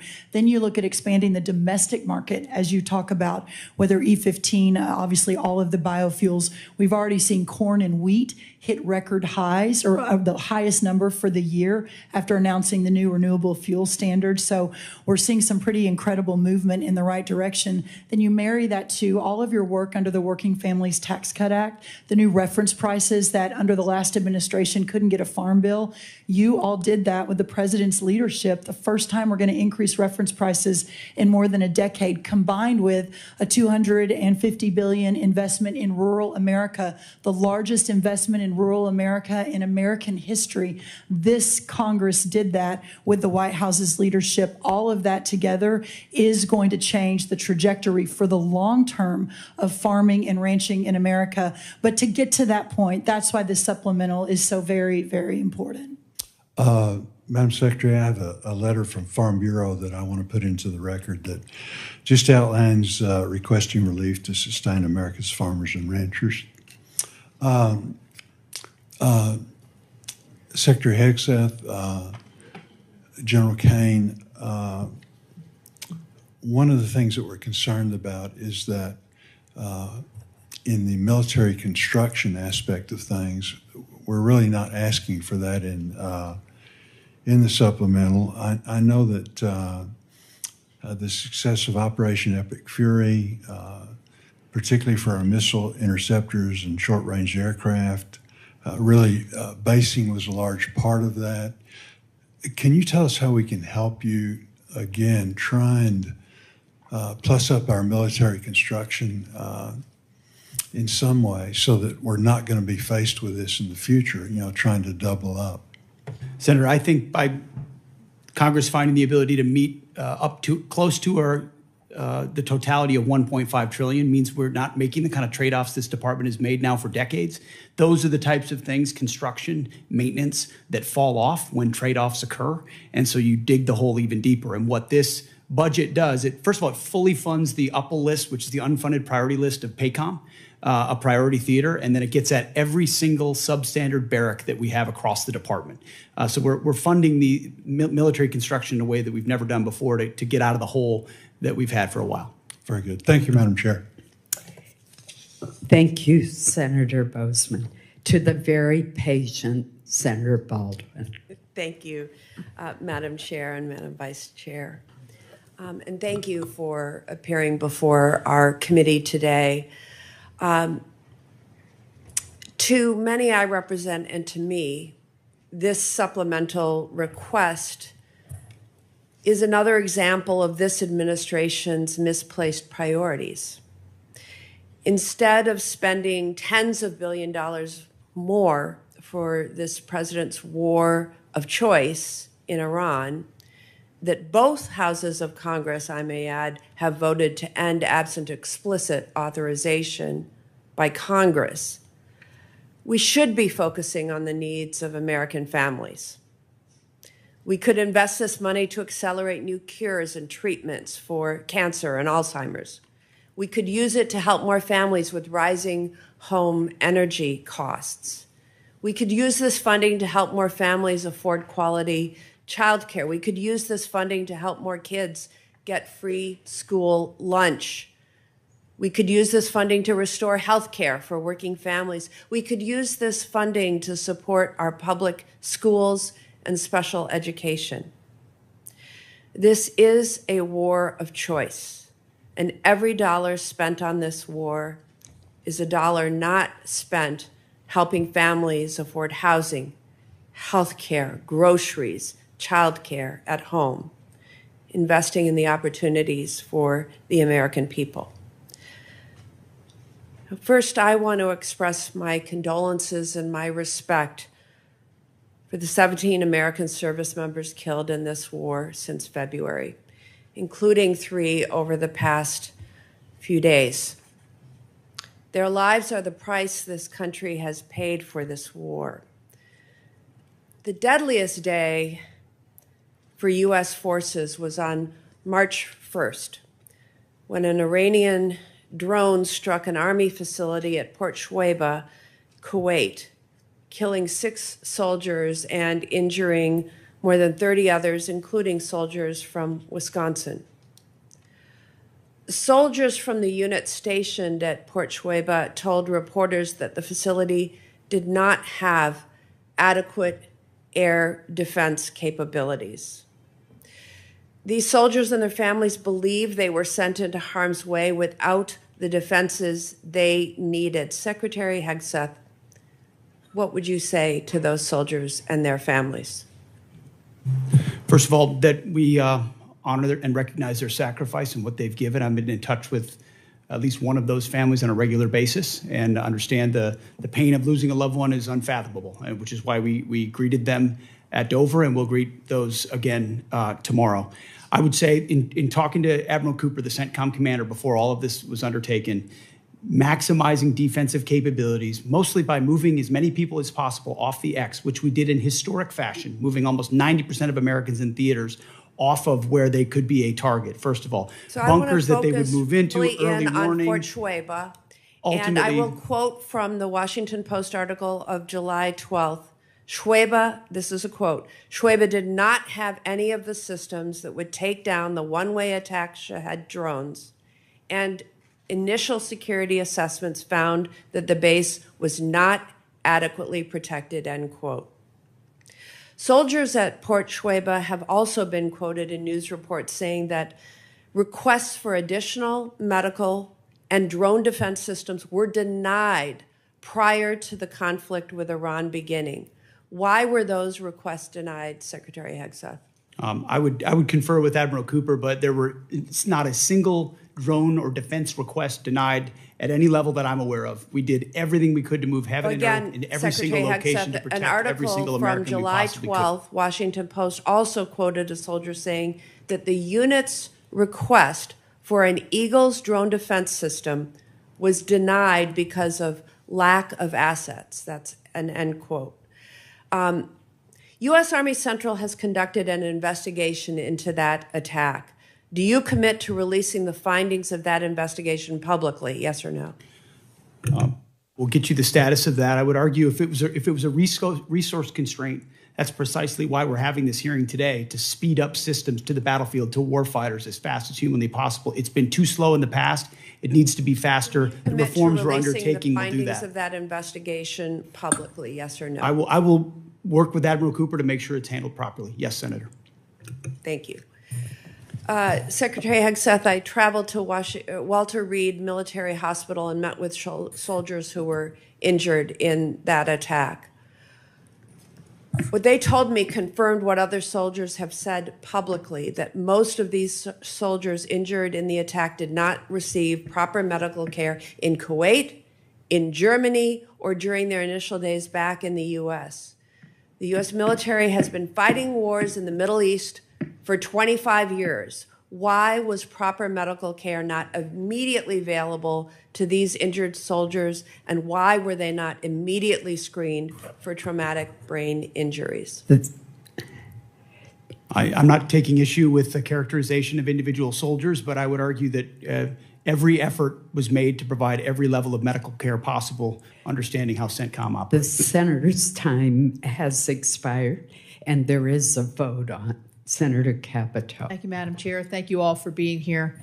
Thank you for your service. I want to begin because the last time that I saw you, Secretary Hegseth and General Kane, was at the Pentagon when you honored Andrew Wolf, who was attacked here in D.C. in November, and then the honor that you have given to Sarah Beckstrom and her family, who lost her life that day as well.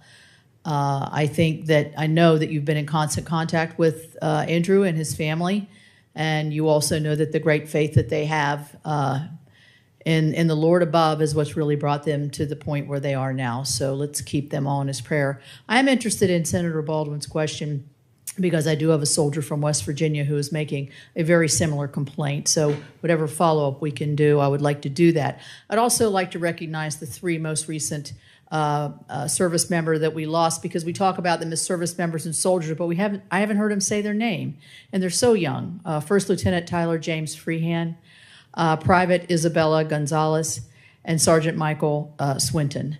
You will be, greeting their families and unfortunately their caskets as they come forward tomorrow. So my question is, we've heard a lot about why we shouldn't be voting for this supplemental, or questions as to, is that really necessary, or why? I guess my question, General Kane, is what's the consequence of not passing this supplemental? Where do you see that hitting us most deeply? Yes, ma'am.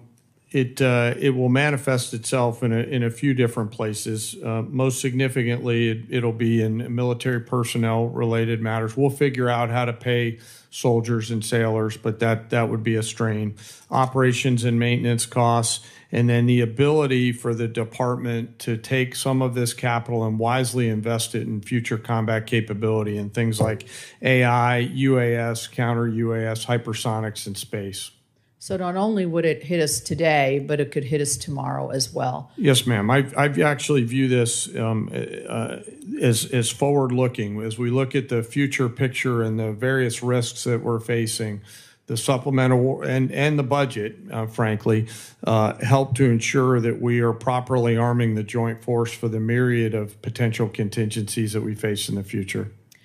Thank you. So as we look at one of the, I think, best successes under your all's leadership at the Department of War has been the fulfillment of the recruitment in every branch.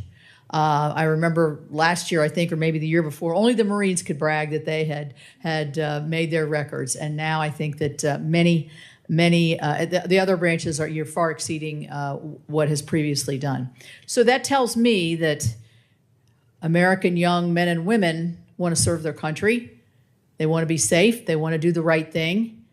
So how does not funding them, and if they think that their salaries may be short, or we're going to have a continuing resolution, or we're going to shut down the government, how can this chill what has been one of the greatest successes, I think, in terms of not just today's force, but the force of the future? And Mr. Secretary, I'll ask you to answer that question. Well, in a brass tax sense, this $1.5 trillion budget in its totality sees a 7% pay raise for junior enlisted, 6% for your NCOs and junior officers, and 5% for senior officers. So it's significant reflection of the value we place on top of the other increases that Congress has provided them.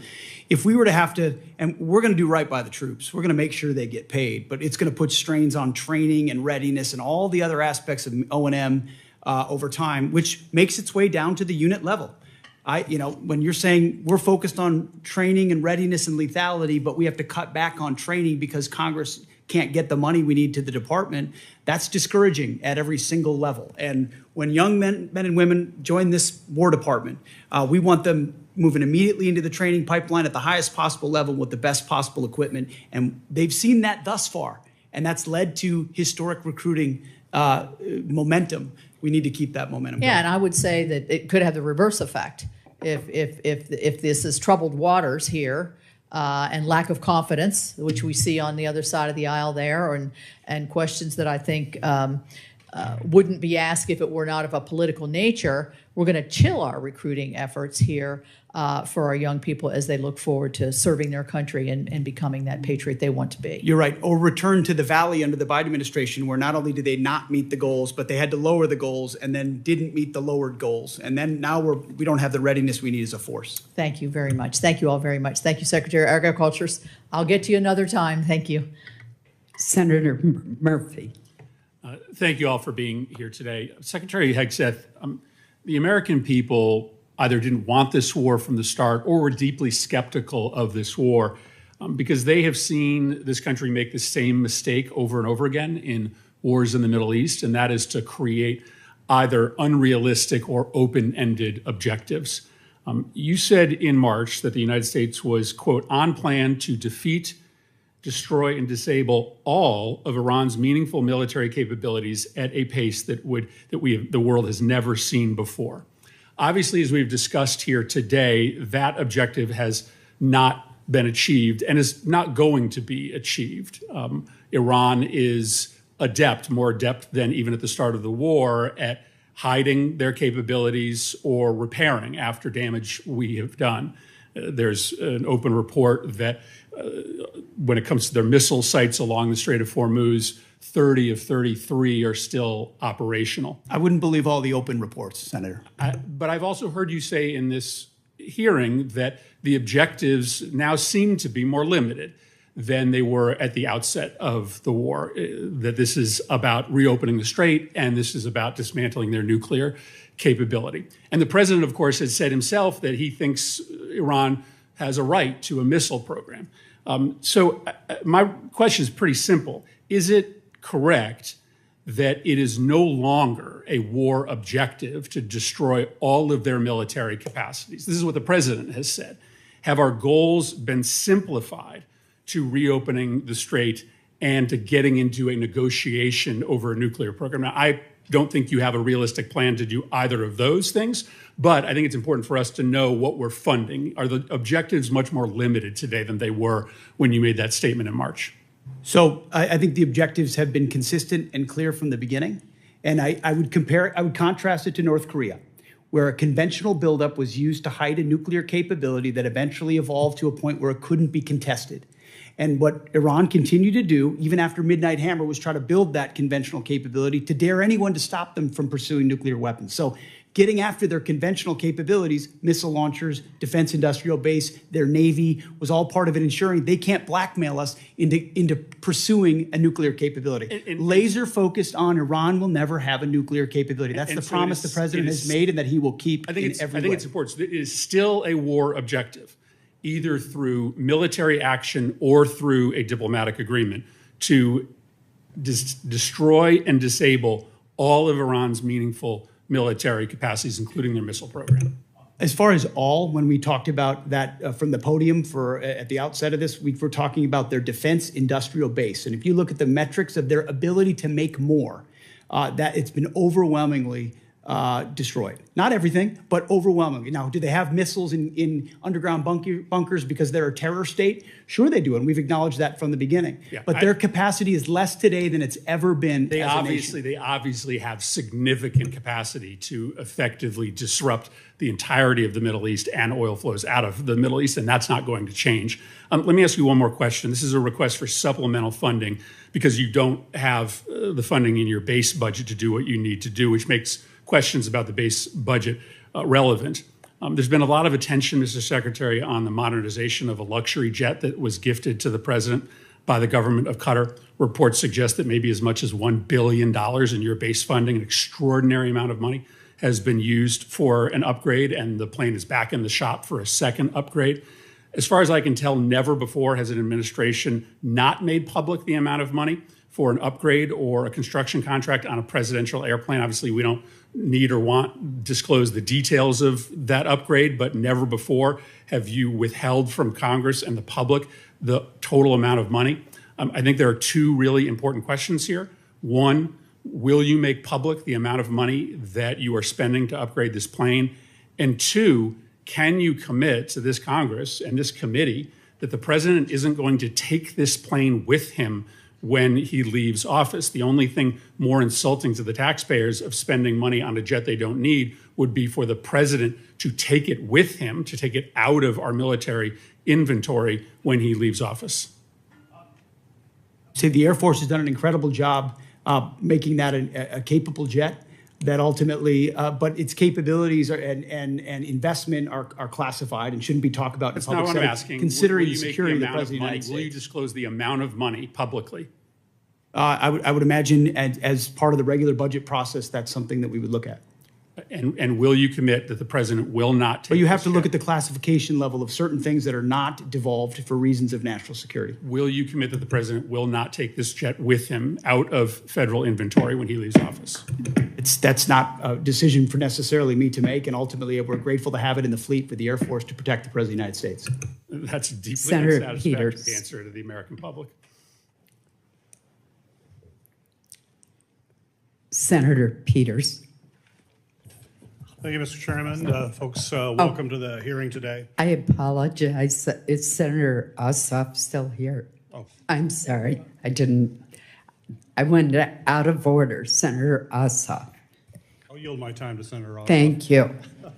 Thank you, Madam Chair, and thank you all for your testimony. And General Kane, let me just begin by expressing on behalf of all Georgians our immense gratitude and admiration for the service members who are making tremendous sacrifices and conducting themselves with extraordinary selflessness and professionalism on behalf of the United States and our state's unified condolences and grief for the families of the 4 killed in action and our hope for a swift recovery for the nearly 100 wounded over the last 2 weeks. And thank you to you for your service to the nation.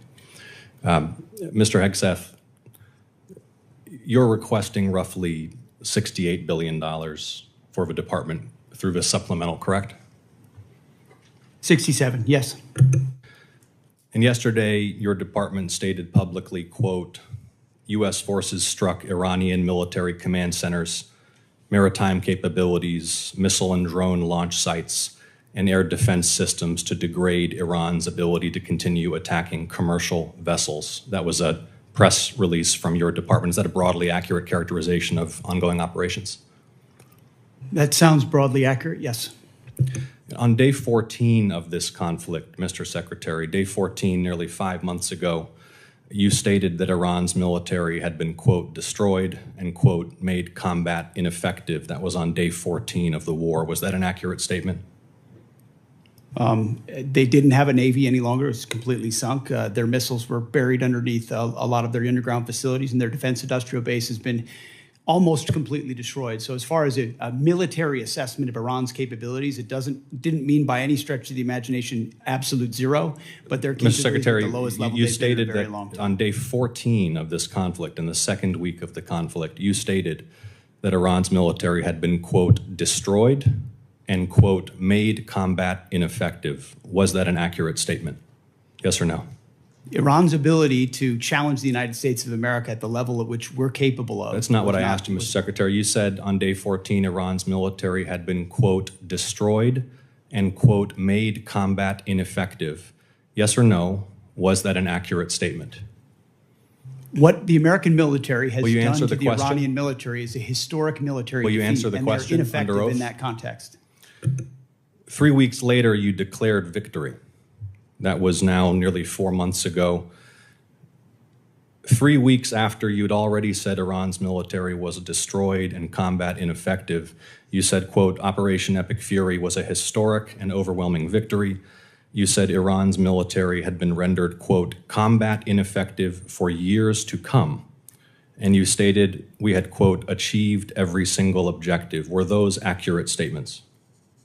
It certainly was, on behalf of the men and women in uniform, a historic military victory over Iran. Had Iran's military been rendered, quote, combat ineffective for years to come? That was a statement that you made 4 months ago. They had 160 naval vessels You need in to the answer Blue the Water questions, Navy, Mr. and they're gone. Secretary. Their Air Force you is said 4 months completely ago. combat You ineffective, said and they don't 4 have a months defense ago. industrial base. Excuse So me, Mr. describe to me a Secretary. country that doesn't have an Air Force, a Navy, or a defense industrial base, and I will describe Secretary. to you a country that does not have an effective Mr. military. Secretary, you It stated, can lob missiles. Mr. Secretary, you stated missiles, 4 but it's months not a ago combat-effective that Iran's military had been rendered, quote, combat ineffective for years to come. Has Iran's military been, for the last 4 months, combat ineffective? It's been set back not just years, but likely decades. You stated considering we it had, can't quote, build at the level you it stated- did before, and not you even stated close. we It doesn't had, mean it quote, doesn't have capabilities. Mr. Secretary, you stated we had, quote, achieved every single objective. Was that an accurate statement 4 months ago?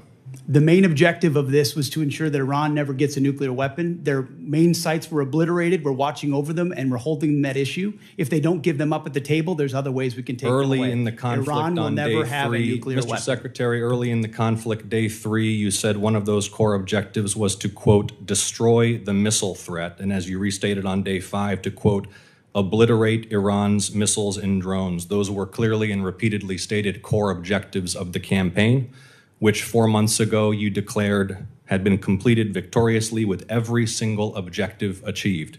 Were those objectives achieved 4 months ago?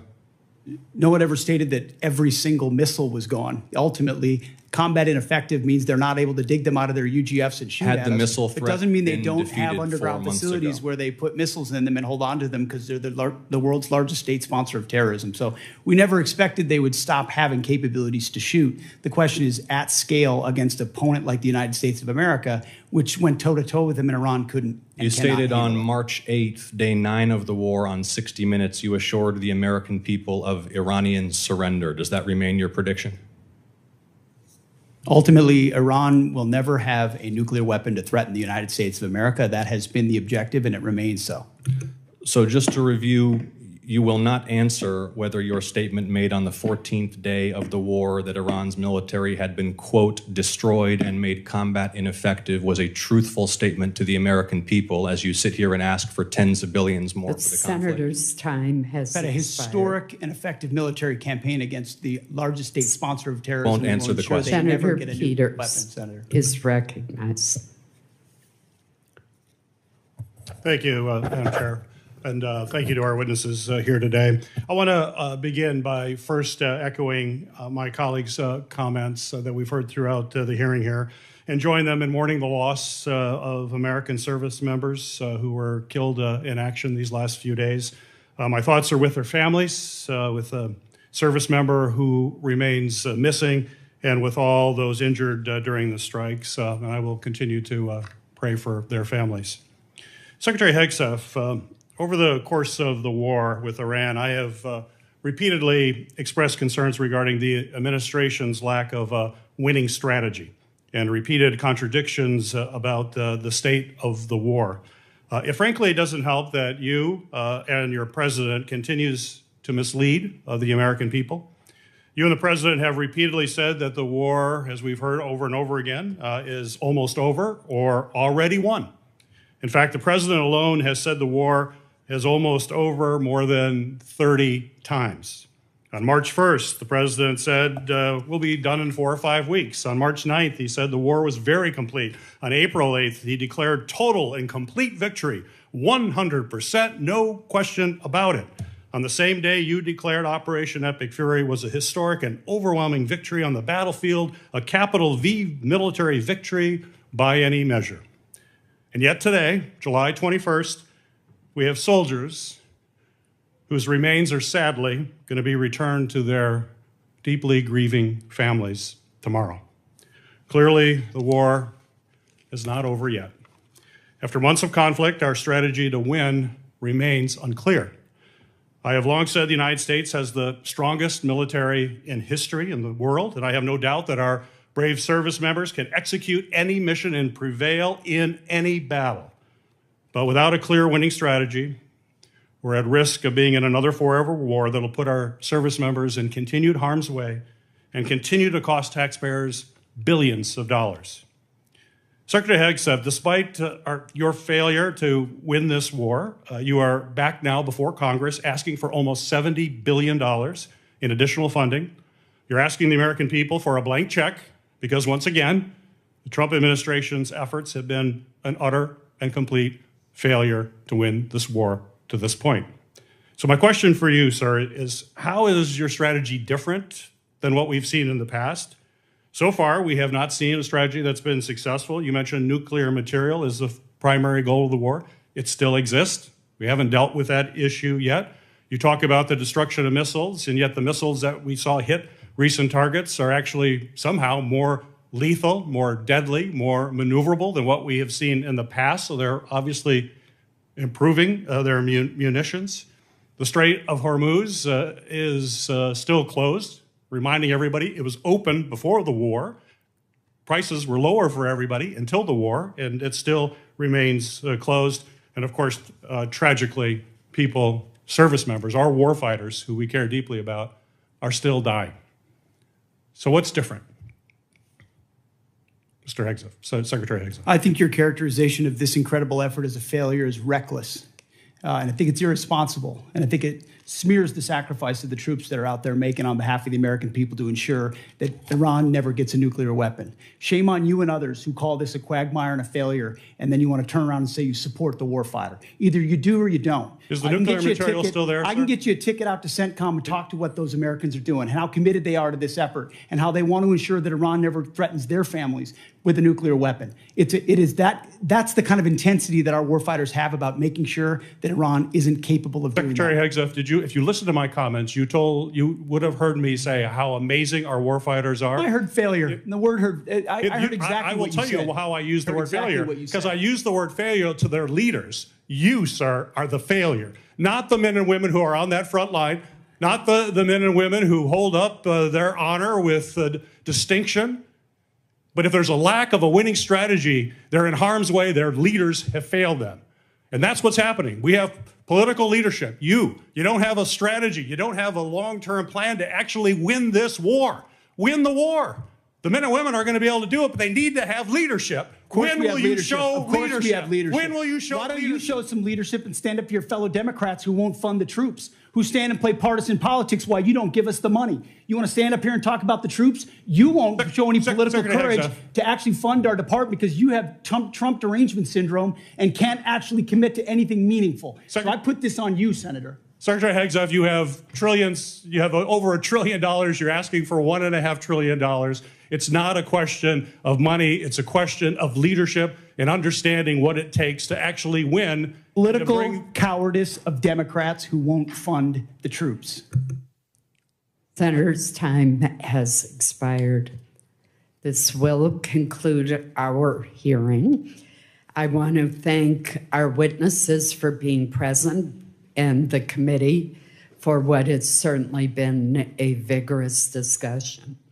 For any senators who wish to submit additional questions for the record, those questions will be due in 7 days on Tuesday, July 28th by 5 p.m.